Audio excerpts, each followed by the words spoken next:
ധന്യനായിരിക്കുന്ന ഏകാധിപതിയും രാജാതിരാജാവും കർത്താതികർത്താവും വേഗം വരുന്നവനുമായിരിക്കുന്ന യേശുക്രിസ്തുവിൻ്റെ നാമത്തിൽ സ്നേഹമാണ്.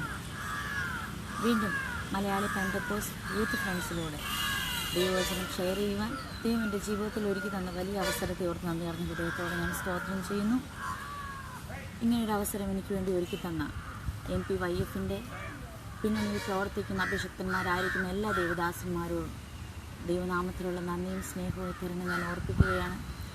ഈ 2017 ആരംഭ മാസം മുതൽ നമ്മൾ ദൈവവചനത്തിൽ നിന്ന് ചിന്തിച്ചുകൊണ്ടിരിക്കുകയായിരുന്നല്ലോ. ജനുവരി മാസം പ്രാർത്ഥനയെപ്പറ്റി നാം ചിന്തിച്ചു.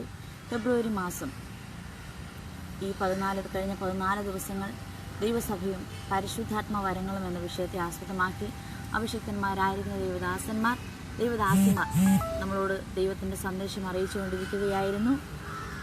ഈ പ്രഭാതത്തിലും നമുക്ക് അല്പസമയം നമ്മുടെ ശ്രദ്ധയെ ദൈവസഭയും പരിശുദ്ധാത്മ വരങ്ങളും എന്നുള്ള വിഷയത്തിലേക്ക് തിരിക്കാം. ദൈവം എൻ്റെ ഹൃദയത്തിൽ നൽകി തന്ന ചെറിയ ചിന്തകൾ ഞാൻ നിങ്ങളുമായിട്ട് പങ്കുവയ്ക്കുവാൻ ആഗ്രഹിക്കുന്നു.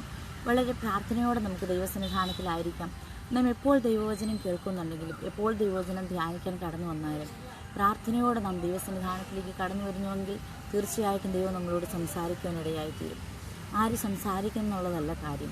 നമ്മൾ പ്രാർത്ഥനയോടെ ദൈവസന്നിധാനത്തെ സമീപിക്കുന്നുവെങ്കിൽ സംസാരിക്കുന്ന ഒരു കൊച്ചു കുട്ടിയാണെങ്കിൽ പോലും ആ കുഞ്ഞിലൂടെ ദൈവത്തിൻ്റെ ആത്മാവിന് നമ്മളോട് സംസാരിക്കാൻ സാധിക്കും. ബിലയാമിൻ്റെ കഴുതയെ കൊണ്ട് ദൈവം സംസാരിപ്പിച്ചുവെങ്കിൽ നമ്മളിലൊരു കഴിയുമില്ലാത്ത അനേകരെ കൊണ്ട് ഈ നാളുകളിൽ ദൈവം കരങ്ങളെടുത്ത് ഉപയോഗിച്ചുകൊണ്ടിരിക്കുകയാണ്. നമ്മളെ ഓരോരുത്തരെയും ദൈവം അർഹതയുണ്ടായിട്ടൊന്നുമല്ല, ദൈവത്തിൻ്റെ ആ മഹാസ്നേഹപ്രകാരം നമ്മളെ ഓരോരുത്തരെയും ദൈവം ഉപയോഗിച്ചുകൊണ്ടിരിക്കുകയാണ്. പ്രാർത്ഥനയോടെ നമുക്ക് ദൈവവചനം ശ്രദ്ധിക്കാം. ദൈവസഭയും പരിശുദ്ധാത്മ കൃപാവരങ്ങളും. ദൈവസഭയെ പറ്റി പറയുകയാണെങ്കിൽ സഭ എന്ന് കാണുന്ന തിരുവചനത്തിലേക്ക് നോക്കുമ്പോഴത്തേക്ക് സഭ എന്ന് കാണുന്നത് കേവലം ഒരു പ്രസ്ഥാനത്തെയോ കെട്ടിടത്തെയോ അല്ല ദൈവം ഉദ്ദേശിക്കുന്നത്. തൻ്റെ തിരുഹൃദയത്തിൽ അനാദികാലം മുതൽ മറഞ്ഞിരുന്നതും കാലസമ്പൂർണതയിൽ തൻ്റെ പുത്രനായിരിക്കുന്ന യേശുക്രിസ്തു മുഖാന്തരം വെളിപ്പെട്ടതുമായിരിക്കുന്ന ഒരു മർമ്മമാണ് ദൈവസഭ എന്ന് പറയുന്നത്. ദൈവസഭ ഗ്രീക്ക് പദത്തിലേക്ക് വരുമ്പോഴത്തേക്ക് ദൈവസഭ എന്ന് പറയുന്നത് ഒരു പ്രത്യേക ഉദ്ദേശപ്രകാരം വിളിക്കപ്പെട്ടവരുടെ ഒരു കൂട്ടം എന്നാണെന്ന് പറയുന്നത്. വിളിക്കപ്പെട്ട് പ്രത്യേക ഉദ്ദേശത്തിനായിട്ട് നിയമിക്കപ്പെട്ടിരിക്കുന്ന ഒരു കൂട്ടം. പുതിയ നിയമത്തിൽ 115 പ്രാവശ്യം സഭ എന്ന പദവും പഴയ നിയമത്തിൽ അതിനോട് തുല്യമായിരിക്കുന്ന പദം 123 പ്രാവശ്യവും ഉപയോഗിച്ചതായിട്ട് നമുക്ക് ഇതിൻ്റെ ചരിത്രം നോക്കുമ്പോഴത്തേക്ക് കാണുവാൻ സാധിക്കുന്നുണ്ട്. ദൈവത്തിൻ്റെ സഭയെപ്പറ്റി കർത്താവ് പറയുന്നത് തൻ്റെ സ്വന്തം രക്തത്താൽ വിലയ്ക്ക് വാങ്ങിയ സഭയെന്നാണ്. ഇന്ന് നമുക്ക് ലോകത്തിലേക്ക് നോക്കുമ്പോൾ അനേക സഭകളെപ്പറ്റി കാണാൻ പറ്റുന്നുണ്ട്. രാജ്യസഭ, ലോകസഭ, അതിലൊക്കെ അംഗങ്ങളായിരിക്കുന്നവരെന്ന് പറയുന്നത് സാധാരണക്കാരല്ല, ആക്കിയിരിക്കുന്നവരാണ് അതിൻ്റെ ഒക്കെയും അംഗങ്ങൾ. ഒരുപക്ഷെ അതിൻ്റെ ഒരു മീറ്റിംഗ് കൂടി വരുമ്പോൾ അതിൻ്റെ ഗാലറിയിൽ ഒരുപക്ഷെ ഓഡിയൻസ് ഉണ്ടാകാം, പത്രപ്രവർത്തകരുണ്ടാകാം, അങ്ങനെ മറ്റ് പല ആൾക്കാരുണ്ടാകാം. എന്നാൽ അതിൻ്റെ അകത്ത് ആ മീറ്റിങ്ങിനുള്ളിൽ നിന്ന് കാര്യങ്ങൾ ചെയ്യുകയും ആലോചിക്കുകയും തീരുമാനമെടുക്കുകയൊക്കെ ചെയ്യുന്ന തിരഞ്ഞെടുക്കപ്പെട്ടവരുടെ ഒരു കൂട്ടമാണ്. അതുപോലെ തന്നെയാണ് ദൈവത്താൽ തിരഞ്ഞെടുക്കപ്പെട്ട, പാപത്തിൽ നിന്ന് വിളിച്ച് വേർതിരിക്കപ്പെട്ട, നീതീകരണത്തിലേക്കും ഐക്യപ്പെട്ട ഒരു കൂട്ടം ദൈവജനത്തിൻ്റെ കൂട്ടായ്മയാണ് ദൈവസഭയെന്ന് പറയുന്നത്. അല്ലാതെ ഒരു പ്രസ്ഥാനമോ കുറച്ച് നേതാക്കന്മാരോ അവിടെ ഇരിക്കുന്നത് കൊണ്ട് ഒരിക്കലും അതൊരു ദൈവസഭയാകത്തില്ല. ദൈവത്താൽ നിയന്ത്രിക്കപ്പെടുന്നത് മാത്രമാണ്, ദൈവത്തിൻ്റെ പരിശുദ്ധാത്മാവിനെ നിയന്ത്രിക്കപ്പെടുന്നത് മാത്രമാണ് ദൈവസഭ എന്ന് പറയുന്നത്. കർത്താവായ യേശുക്രിസ്തു സഭയെപ്പറ്റി ആദ്യമായിട്ട് ശിഷ്യന്മാരോട് പറയുന്നത് ഫിലിപ്പിൻ്റെ കൈസര്യയിലുള്ള സമയത്ത് ശിഷ്യന്മാരോട് പറയുകയാണ്. മത്തായി എഴുതിയ സുവിശേഷം 16-ാം അധ്യായത്തിൻ്റെ 18-ാം വാക്യത്തിൽ ഇങ്ങനെ പറയുന്നുണ്ട്: നീ പത്രോസാകുന്നു, ഈ പാറമേൽ ഞാൻ എൻ്റെ സഭയെ പണിയും, പാതാള ഗോപുരങ്ങൾ അതിനെ ജയിക്കുകയില്ല എന്ന് പറയുന്നത്. അവിടെയാണ് യേശുക്രിസ്തു ആദ്യമായിട്ട് പത്രോസിനോടും മറ്റ് അപ്പോസ്തലന്മാരോടും ദൈവസഭയെ പറ്റി പറയുന്നത്. അപ്പോൾ ഇവിടെ പറയുന്ന ആ ദൈവസഭയെ പറ്റി പറയുന്നതെന്ന് നീ പത്രോസാകുന്നു, ഈ പാറമേൽ ഞാൻ എൻ്റെ സഭയെ പണിയും. ഈ പാറമേൽ എന്ന് പറഞ്ഞാൽ അവിടെ ഉദ്ദേശിച്ചിരിക്കുന്നത് കർത്താവായ യേശുക്രിസ്തുവിനെ. നമ്മൾ അനേക ദൈവദാസന്മാരോട് അനേക സമയങ്ങൾ നാളുകളായിട്ട് ഈ വാക്യങ്ങളും പ്രസംഗങ്ങളായിട്ടെല്ലാം കേട്ടുകൊണ്ടിരിക്കുക. അതിൻ്റെ ആത്മീയമായിരിക്കുന്ന മർമ്മങ്ങളൊക്കെയും ഓരോ ദൈവവേദനും വളരെ നന്നായിട്ട് അറിയാവുന്ന കാര്യമാണ്. ഇവിടെ കർത്താവ് പറയുന്നത് പത്രോസ് എന്ന് പറയുന്ന, അല്ലെങ്കിൽ നീ പത്രോസ് ആകുമെന്ന് പറഞ്ഞാൽ ഒരു പാറക്കഷ്ണമെന്നാണ് അതിൻ്റെ അർത്ഥം വരുന്നത്. എന്നിട്ട് പറയുകയാണ് ഈ പാറമേൽ ഞാൻ എൻ്റെ സഭയെ പണിയും. കർത്താവായ യേശുക്രിസ്തുവായിരിക്കുന്ന ജീവനുള്ള മൂലക്കല്ലിനെ പറ്റിയാണ് കർത്താവായ യേശുക്രിസ്തു അവിടെ പറയുന്നത്. അത് തിരുവചനത്തിലുടനീളം നമുക്ക് കാണാൻ സാധിക്കുന്നുണ്ട്. എഫെസ്യർക്കെഴുതിയ ലേഖനത്തിലെല്ലാം പറയുന്നുണ്ട്, യേശുക്രിസ്തു തന്നെ ജീവനുള്ള മൂലക്കല്ലായിരിക്കെ നിങ്ങളെ അതിനോട് ചേർത്ത് പണിയുന്നു. യേശു ഇട്ടിരിക്കുന്ന അടിസ്ഥാനം, യേശുക്രിസ്തു എന്ന് ഇട്ടിരിക്കുന്ന അടിസ്ഥാനമല്ലാതെ മറ്റൊന്നിടുവാൻ ആർക്കും സാധിക്കത്തില്ലെന്നും പത്രോസിൻ്റെ ലേഖനത്തിൽ കടന്നു വരും പറയുന്നുണ്ട്. നിങ്ങളും അവനോട് കൂടി ജീവനുള്ള കല്ലുകളായിട്ട് പണിയപ്പെടുകയാണെന്നും യേശുക്രിസ്തു തന്നെ മൂലക്കല്ലാണ്, അവനെ തള്ളിക്കളഞ്ഞെങ്കിൽ അവൻ മൂലക്കല്ലായി തീർന്നുവെന്നും എല്ലാം ദൈവവചനത്തിൽ നമുക്ക് കാണുവാൻ സാധിക്കുന്നുണ്ട്. അങ്ങനെ മൂലക്കല്ലായിരിക്കുന്ന ആ യേശുവിലാണ് സഭ പണിയപ്പെടുന്നത്. അപ്പോൾ സഭ എന്നുള്ളത് ഒരു മാനുഷികമായിരിക്കുന്ന ഒരു വ്യക്തിയുടെ ജീവിതത്തിൽ അല്ലെങ്കിൽ ഹൃദയത്തിൽ ഉരുത്തിരിഞ്ഞ ഒരു ആശയമല്ല. ലോക സ്ഥാപനത്തിന് മുന്നമേ ദൈവത്തിൻ്റെ ഹൃദയത്തിലുണ്ടായിരുന്ന ഒരു പദ്ധതിയാണ് ദൈവസഭ എന്ന് പറയുന്നത്. അങ്ങനെ ഒരു പദ്ധതി പ്രകാരമാണ് ആ പദ്ധതി നിവൃത്തിയാകേണ്ടതിന് വേണ്ടിയാണ് പാപം മൂലം ദൈവത്തിൽ നിന്ന് അകന്നുപോയ മാനവജാതിയെ ദൈവത്തിൻ്റെ രക്ഷയിലേക്കും ആ നിത്യജീവനിലേക്കും വരേണ്ടതിന് വേണ്ടി കർത്താവായ യേശു ക്രിസ്തുവിനെ കാലസമ്പൂർണ്ണത വന്നപ്പോൾ ദൈവം ഈ ഭൂമിയിലേക്ക് അയക്കുവാനിടയായിത്തീർന്നു. കർത്താവായ യേശു ക്രിസ്തു ഈ ഭൂമിയിൽ വന്ന് മാനവജാതിയുടെ സകല പാവവും തൻ്റെ ചുമലിൽ ഏറ്റിക്കൊണ്ട് കാൽവരി ക്രൂശിൽ പരമയാഗമായി തീർന്നു. അങ്ങനെ ഏകൻ്റെ ലംഘനത്താൽ പാപവും മരണവും ഈ ലോകത്തിലേക്ക് വന്നതുപോലെ ഏകൻ്റെ അനുസരണത്താൽ ദൈവത്തിലേക്ക് അനേകർ നീതീകരിക്കപ്പെടുവാനിടയായിത്തീരും. അങ്ങനെ ഏകൻ്റെ അനുസരണത്താൽ എല്ലാവർക്കും നിത്യരക്ഷ വന്നപ്പോഴത്തേക്ക് ദൈവത്തിൻ്റെ പദ്ധതി കർത്താവ് യേശുക്രിസ്തു അങ്ങനെ മരിച്ചു, അടക്കപ്പെട്ടു, മൂന്നാം നാൾ ദൈവശക്തിയാൽ ഉയർത്തെഴുന്നേറ്റ് പിതാവിൻ്റെ വലത്ത് ഭാഗത്തേക്ക് പോകുന്നതിന് മുന്നേ മത്തായി സുവിശേഷം 28-ാം അധ്യായത്തിലേക്ക് കടന്നു വരുമ്പോഴത്തേക്ക് നമുക്ക് കാണാം, കർത്താവായ യേശുക്രിസ്തു ഇവിടെ നിന്ന് ഈ ലോകം വിട്ട് തൻ്റെ ശിഷ്യന്മാരെ വിട്ട് ദൈവത്തിൻ്റെ അടുത്തേക്ക് പോകുന്നതിന് മുന്നമേ 28-ാം അധ്യായത്തിൻ്റെ 18 മുതലുള്ള വാക്യങ്ങൾ പറയുന്നത് ഇങ്ങനെയാണ്. യേശു അടുത്ത് ചെന്ന് സ്വർഗത്തിനും ഭൂമിയിലും സകല അധികാരവും എനിക്ക് നൽകപ്പെട്ടിരിക്കുന്നു. ആകയാൽ നിങ്ങൾ പുറപ്പെട്ട് പിതാവിൻ്റെയും പുത്രൻ്റെയും പരിശുദ്ധാത്മാവിൻ്റെയും നാമത്തിൽ സ്നാനം കഴിപ്പിച്ചും ഞാൻ നിങ്ങളോട് കൽപ്പിച്ചതൊക്കെയും പ്രമാണിക്കുവാൻ തക്കവണ്ണം ഉപദേശിച്ചുകൊണ്ട് സകല ജാതികളെയും ശിഷ്യരാക്കിക്കൊള്ളുവിൻ. ഞാനോ ലോകാവസാനത്തോളം എല്ലാ നാളും നിങ്ങളോട് കൂടെയുണ്ടെന്ന് അരുളി ചെയ്യും. കർത്താവായ യേശു ക്രിസ്തു ഈ ലോകം വിട്ട് ശിഷ്യന്മാരെ വിട്ട് സ്വർഗാരോഹണം ചെയ്യുന്നതിന് മുന്നമേ ദൈവം ഒരു മഹാനിയോഗം ശിഷ്യന്മാരെ ഏൽപ്പിക്കുകയാണ്. ആ നിയോഗം എന്താണെന്ന് പറഞ്ഞാൽ സ്വർഗത്തിലും ഭൂമിയിലെ അധികാരവും ദൈവത്തിന് യേശു ക്രിസ്തുവിന് നൽകപ്പെട്ടിരിക്കുക. ആകയാൽ അതുകൊണ്ട് നിങ്ങൾ പുറപ്പെട്ട് ജാതികളിൽ എനിക്ക് ശിഷ്യരാക്കിക്കൊള്ളു. ശിഷ്യരാക്കുമ്പോൾ എങ്ങനെയാണ് ശിഷ്യരാക്കേണ്ടത്? പുറപ്പെട്ട് പിതാവിൻ്റെയും പുത്രൻ്റെയും പരിശുദ്ധാത്മാവിൻ്റെ നാമത്തിൽ സ്നാനം കഴിക്കും.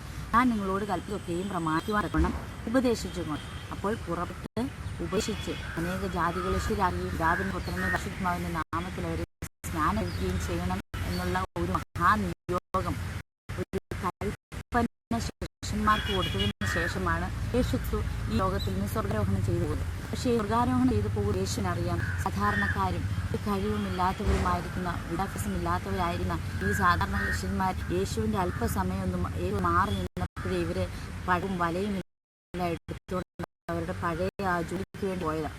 അവരങ്ങനെ ഒരു ഉറപ്പില്ലാത്തവരും അവരുടെ ജീവിതത്തിൽ വളരെ നിരാശരും അവർ ചലിച്ചു പോകുന്നതുമായതുകൊണ്ട് യേശു അറിയാം അവരുടെ മാനുഷികമായ നിലവാരത്തിൽ പോയി കഴിഞ്ഞു കഴിഞ്ഞാൽ ഒരിക്കലും ആ ദൈവം പറഞ്ഞ ഈ ആഴ്ത്തം അവരെ കൊണ്ട് സാധിച്ചിടാൻ പറ്റത്തില്ല.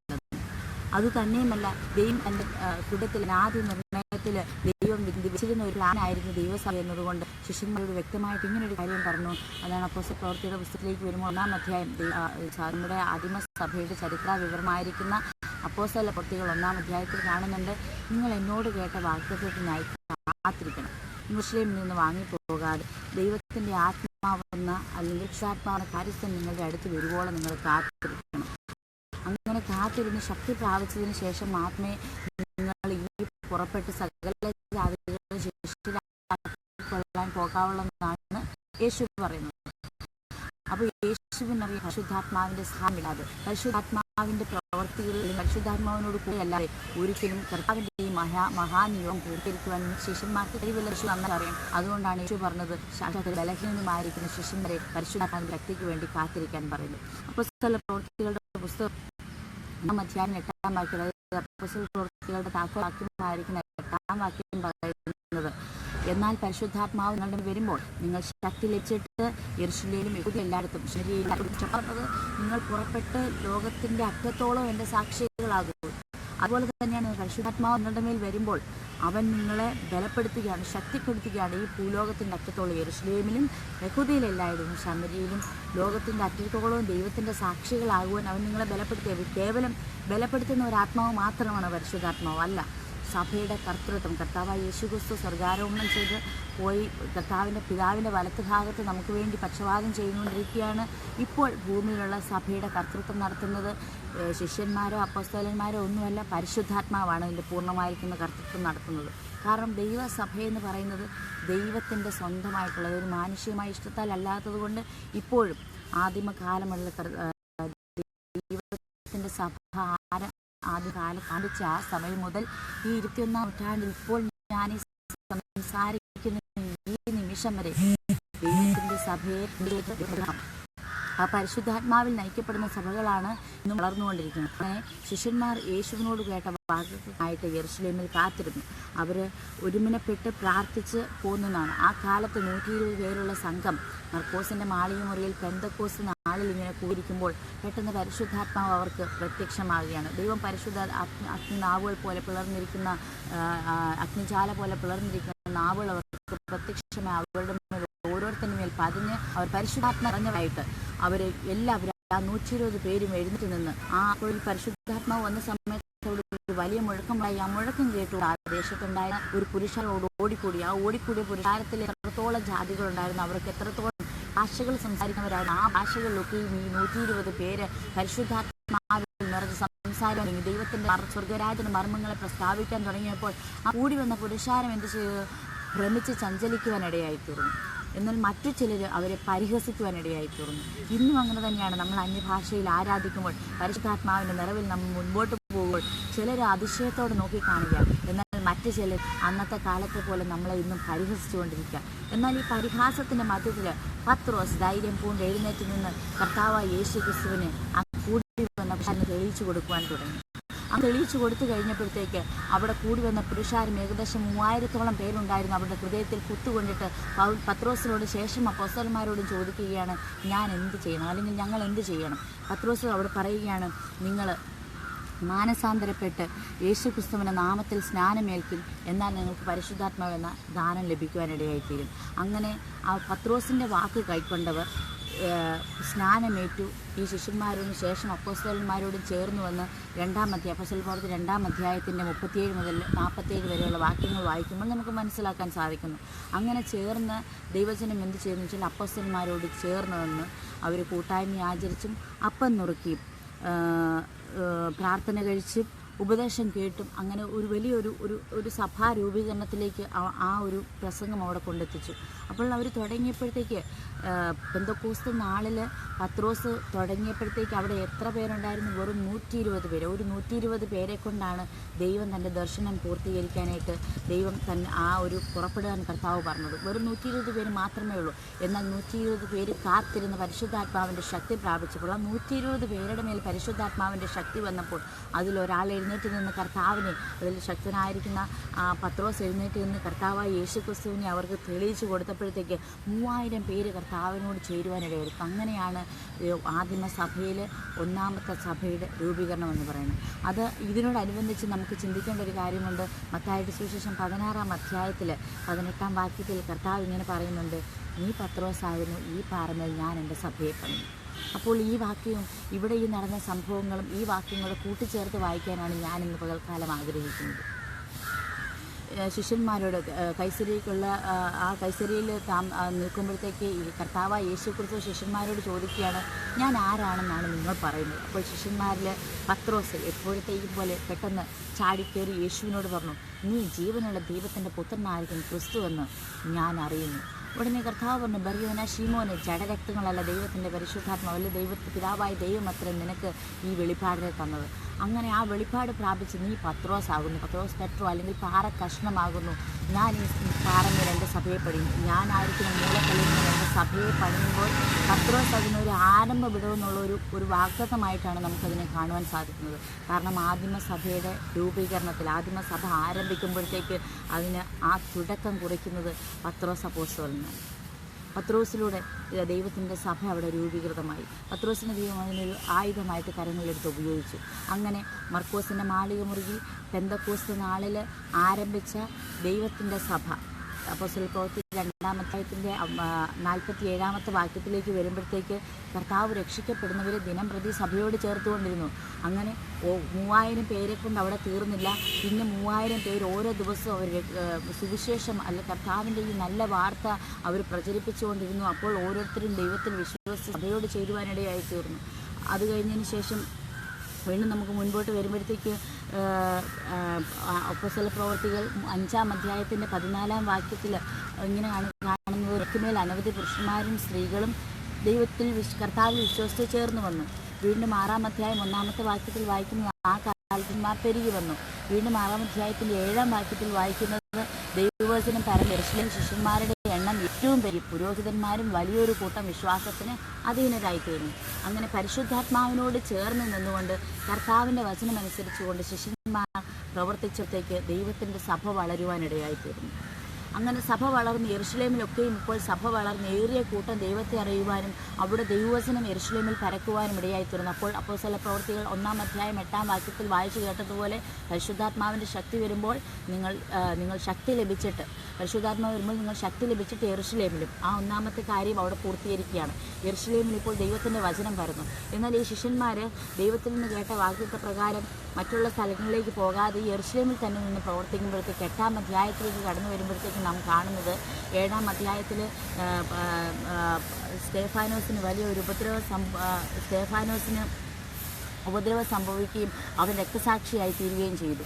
8-ാം അധ്യായത്തിലേക്ക് വരുമ്പോഴത്തേക്ക് സ്തേഫാനോസിൻ്റെ ആ ഒരു ഉപദ്രവം മുതൽ ദൈവസഭയ്ക്ക് അവിടെ ഒരു പീഡ നേരിടാൻ തുടങ്ങി. അങ്ങനെ 1-ാം നൂറ്റാണ്ടിൽ സ്തേഫാനോസിൻ്റെ ഉപദ്രവത്തോടു കൂടി ദൈവസഭയ്ക്ക് പീഡ നേരിടുവാൻ തുടങ്ങിയപ്പോഴത്തേക്ക് ദൈവത്തിൻ്റെ ജനമായിരിക്കുന്ന ആ രക്ഷിക്കപ്പെട്ട് വന്നവർ അപ്പോസ്തലന്മാരൊഴികെ ബാക്കിയുള്ളവരെല്ലാം ചിതറിപ്പോവാനിടയായിട്ടുണ്ട്. യഹൂദിയിലും യെരൂശലേമിലേക്കും ചിതറിപ്പോയെന്നാണ് 8-ാം അധ്യായത്തിൽ നമുക്ക് കാണുവാൻ സാധിക്കുന്നത്. 8-ാം അധ്യായത്തിൻ്റെ 4-ാം വാക്യത്തിലേക്ക് വരുമ്പോഴത്തേക്ക് ചിതറിപ്പോയവർ അവിടെ എവിടെയെങ്കിലായി സഞ്ചരിച്ചുകൊണ്ട് അവർ ദൈവവചനം സംസാരിച്ചുകൊണ്ടിരുന്നു. അപ്പോൾ ദൈവത്തിൻ്റെ വാഗ്ദത്ത നിവൃത്തീകരണം യെരൂശലേമിൽ മാത്രമല്ല യഹൂദിയിൽ എല്ലായിടവും ശമര്യയിലും ഇപ്പോൾ യഹൂദിയിൽ എല്ലായിടവും ശമര്യയിലും ചിതറിപ്പോയവർ ദൈവത്തിൻ്റെ വചനം പ്രഖ്യാപിച്ചുകൊണ്ടിരിക്കുകയാണ്.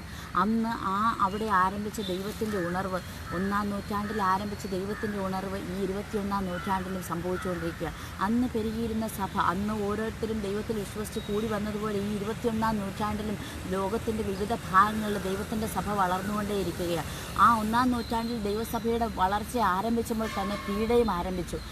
4-ാം നൂറ്റാണ്ട് മുതൽ 16-ാം നൂറ്റാണ്ട് വരെ ദൈവസഭയ്ക്ക് വളരെയധികം പീഡകളുടെ ഒരു കാലഘട്ടമായിരുന്നു. ഒരു ഇരുണ്ട കാലഘട്ടത്തിൽ എന്നതുപോലെയായിരുന്നു. ദൈവസഭയ്ക്ക് അധികം ഒരു പ്രവർത്തനങ്ങളൊന്നും ഇല്ലാതെ മങ്ങീഭവിച്ചിരുന്ന അല്ലെങ്കിൽ ദൈവജനത്തെ കഷ്ടപ്പെടുത്തിക്കൊണ്ടിരുന്ന ഒരു കാലമായിരുന്നു. പിന്നീട് 313-ാം കാലഘട്ടത്തിലാണ് കുസ്തന്തിനോസിൻ്റെ മതപരിവർത്തനത്തോടുകൂടി വീണ്ടും ക്രിസ്ത്യാനികൾക്കൊരു സ്വാതന്ത്ര്യമായി. എന്നാൽ ദൈവം ഒരു സ്വാതന്ത്ര്യം കൊടുത്തപ്പോഴത്തേക്ക് ആ ക്രിസ്ത്യൻ സമൂഹത്തിലേക്ക് അല്ലെങ്കിൽ വിശ്വാസികളായി അപ്പോസ്തലന്മാർ നിയമിക്കപ്പെട്ട അപ്പോസ്തലന്മാർ ഉപദേശം കൊടുത്ത് ആ ഒരു ദൈവവചനത്തിൻ്റെ വ്യവസ്ഥയുള്ള ദൈവസഭയിലേക്ക് അനേക ദുരാചാരങ്ങളും ബുദ്ധ പ്രാർത്ഥനയും വിശുദ്ധന്മാരോടുള്ള പ്രാർത്ഥനയും അങ്ങനെ വളരെയധികം കർമ്മങ്ങളും ദുരാചാരങ്ങളും ദൈവസഭയിലേക്ക് കടന്നു വരുവാനിടയായി തീർന്നു. കുസ്തന്തിനോസിൻ്റെ പൗരോഹിത്യത്തിൽ അല്ലെങ്കിൽ രാജകൊട്ടാരത്തിൻ്റെ പൗരോഹിത്യത്തിൽ ഇരിക്കുന്നവർ പിന്നെ പോപ്പാകാനും അങ്ങനെ പലവിധമായിരിക്കുന്ന അന്യാരാധനയുടെ വിഗ്രഹാരാധനകളും ദൈവസഭയിലേക്ക് കടന്നു വന്നിട്ട് ദൈവസഭ ദൈവത്തിൽ നിന്നപ്പെട്ടു പോകാനിടയായിത്തീർന്നു. എന്നാൽ ആ കാലഘട്ടത്തിലും ദൈവത്തെ സത്യത്തിലും ആത്മാവിലും അതായത് അപ്പോസ്തലന്മാർ കൊടുത്ത ആ ഉപദേശപ്രകാരം നമ്മുടെ തിരുവചന സത്യത്തിലെ ആ ഒരു അടിസ്ഥാന ഉപദേശം സ്നാനപ്പെടുക, പരിശുദ്ധാത്മാവിഷയം പ്രാപിക്കുക, അപ്പം നോക്കുക, കൂട്ടായ്മ ആചരിക്കുക, ഒരുമനപ്പെട്ട് എല്ലാവരോടും കൂടി ഇരിക്കുക എന്നുള്ള 7 അടിസ്ഥാന ഉപദേശങ്ങൾ അടിസ്ഥാന ഉപദേശങ്ങളെ പറ്റി അപ്പോസ്തല പ്രവൃത്തി 2-ാം അധ്യായത്തിൻ്റെ 37 മുതൽ 42 വരെയുള്ള വാക്യങ്ങൾ പറയുന്നുണ്ട്. ഒന്ന് മാനസാന്തരപ്പെടുക, സ്നാനമേൽക്കണം, പരിശുദ്ധാത്മാവെന്ന പ്രാർത്ഥിക്കണം, അപ്പോസ്തലന്മാരുടെ ഉപദേശം കേൾക്കണം, കൂട്ടായ്മ ആചരിക്കണം, അപ്പം നുറുക്കണം, പിന്നെ പ്രാർത്ഥന കഴിക്കണം. ഇങ്ങനെയായിരിക്കും ഈ അടിസ്ഥാന ഉപദേശങ്ങളിൽ നിന്ന് ദൈവസഭപ്പെടുക. ഈ അടിസ്ഥാന ഉപദേശങ്ങൾ കൈക്കൊണ്ടുകൊണ്ട് യേശുക്രിസ്തുവിൽ വിശ്വസിച്ചുകൊണ്ട് ഒരു സത്യമായിട്ട് ആരാധിക്കുന്ന ഒരു കൂട്ടം ആ സമയങ്ങളിലും അവതരങ്ങളിലായി ദൈവം വർദ്ധിപ്പിച്ചിട്ടുണ്ടായിരുന്നു. പിന്നെ 16-ാം നൂറ്റാണ്ട് കഴിഞ്ഞതിന് ശേഷം 19-ാം നൂറ്റാണ്ടിൻ്റെ അവസാനമൊക്കെ ആയപ്പോഴത്തേക്ക് അതിൻ്റെ നവീകരണ പ്രസ്ഥാനത്തിൻ്റെ അതായത് നവീകരണമായി നേതാക്കന്മാർ എഴുന്നേറ്റ് മാർട്ടിൻ ലൂഥർ, ലൂതറും ജോൺ കാൽവിനും അങ്ങനെ ജോൺ വിക്ലിഫ്, ജോൺ ഹസ് അങ്ങനെയുള്ള ഒരുപാട് നവീകരണ നേതാക്കന്മാർ എഴുന്നേറ്റ് വിവിധ സ്ഥലങ്ങളിൽ അമേരിക്കയിലും വെയിൽസിലും ഇംഗ്ലണ്ടിലും യൂറോപ്പിലും അന്ന് വേണ്ട ലോകത്തിൻ്റെ വിവിധ ഭാഗങ്ങളുള്ള ഒരു ഉണർവ് പുറത്തുവാനിടയായിത്തീർന്നു.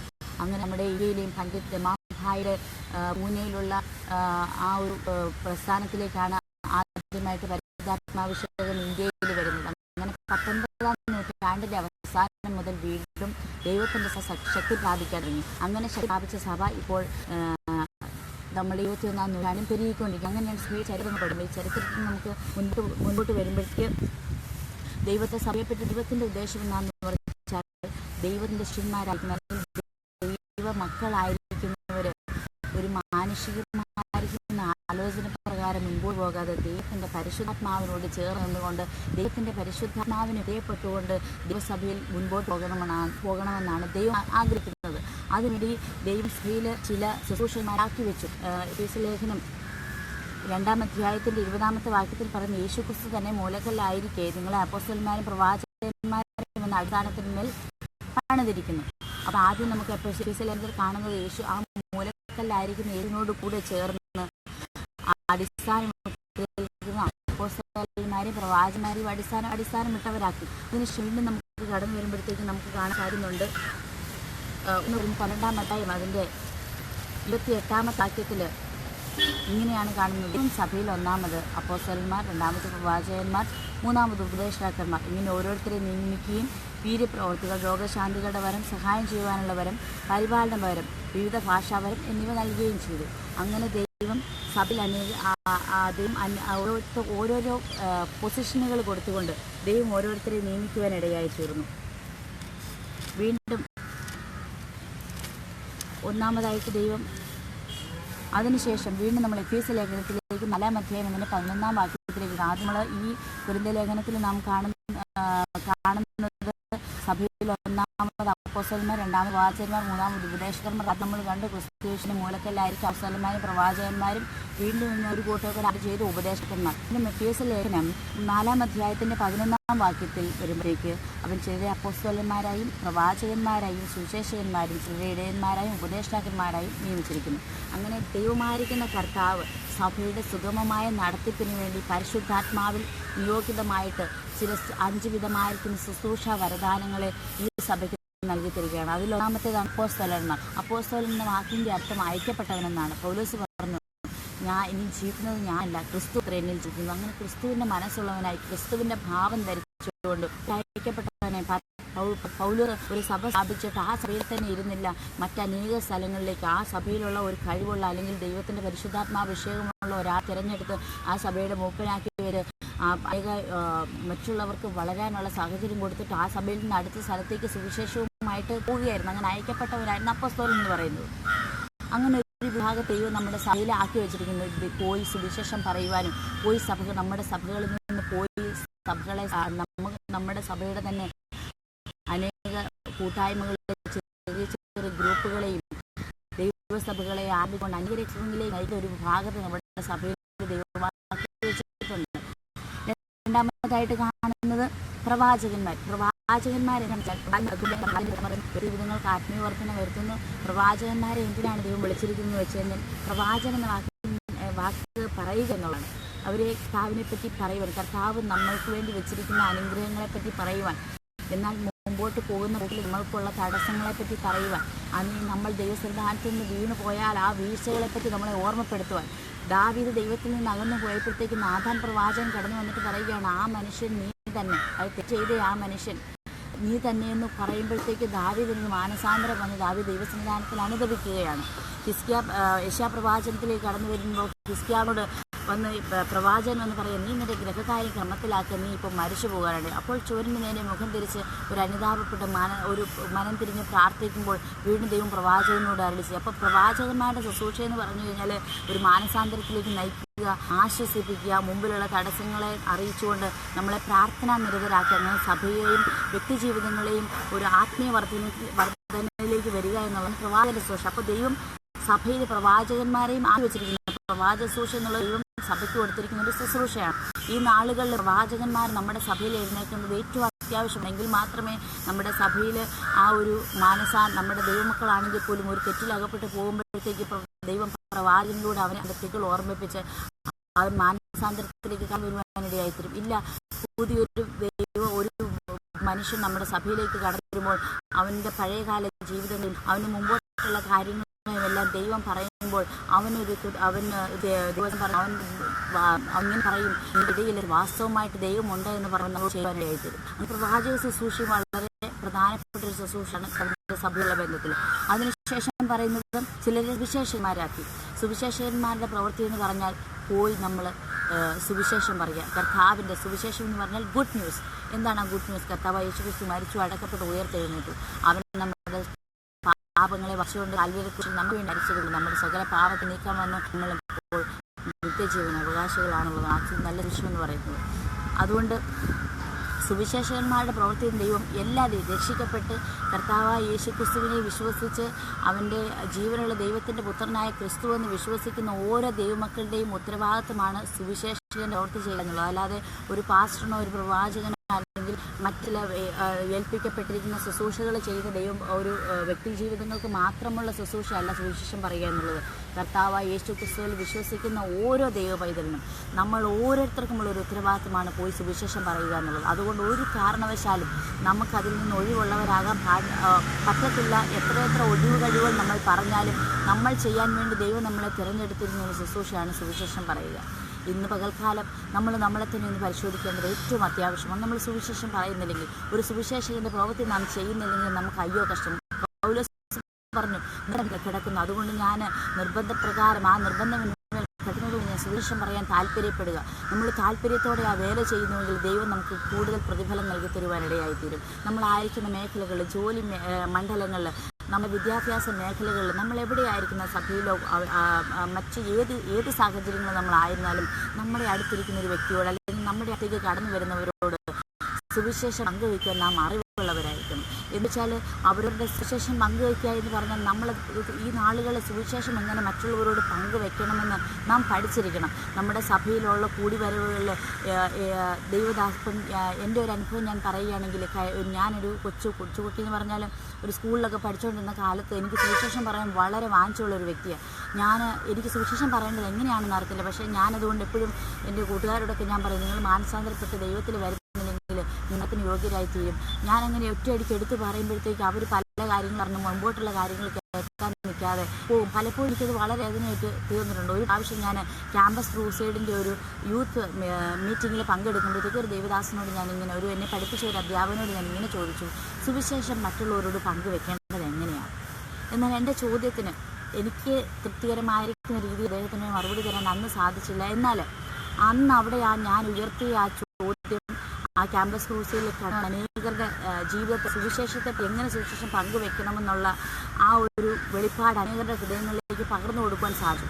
ഞാനും അതിനുശേഷം പല രീതിയിൽ ദൈവം എന്നെ പഠിപ്പിക്കുവാൻ തുടങ്ങി. നമ്മുടെ അടുത്ത് വരുന്നവരോട് അവരുടെ ജീവിത സാഹചര്യങ്ങളോട് എഴുതി ചേർന്ന് അവരുടെ സാഹചര്യങ്ങൾ നമ്മൾ മനസ്സിലാക്കി ഒരു ആശ്വാസം വേദനത്തിനാണെങ്കിൽ അവരെ ആശ്വസിച്ചുകൊണ്ട് നമ്മൾ കർത്താവ് യേശുവിൻ്റെ സുവിശേഷം ഹൃദയങ്ങൾ നൽകി കൊടുക്കണം. ഇല്ല, നമ്മുടെ സുഹൃത്താണില്ല, ഏത് രീതിയിൽ ഏത് സാഹചര്യത്തിലാണോ സുവിശേഷം എങ്ങനെ പറയണമെന്ന് ആളുകൾ ദൈവമക്കൾ പഠിച്ചിരിക്കേണ്ടത് ഏറ്റവും അത്യാവശ്യമാണ്.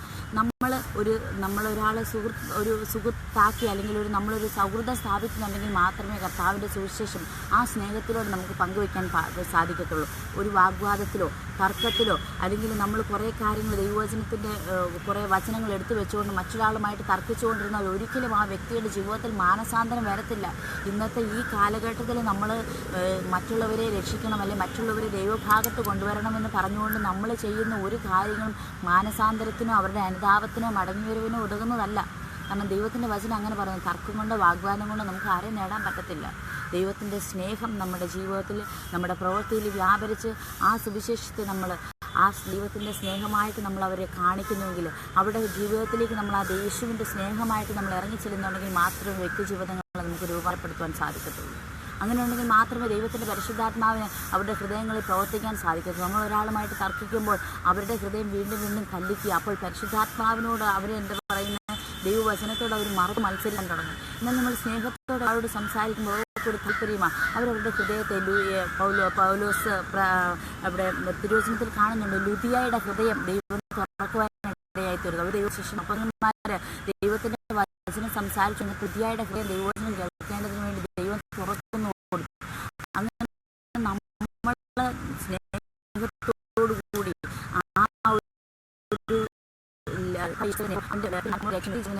നമ്മൾ ആ ഒരു ശാന്തമായി അറിയിക്കുമ്പോഴത്തേക്ക് അനേകരുടെ ഹൃദയങ്ങൾ യേശുവിൻ്റെ കർത്താവായ ദൈവസഭയോട് ഉള്ള ബന്ധത്തിൽ ആക്കി വെച്ചിരിക്കുന്നു ശുശ്രൂഷകന്മാരെ. അതിനുശേഷം പറയുന്നത് ഇടയന്മാരെന്ന് പറഞ്ഞാൽ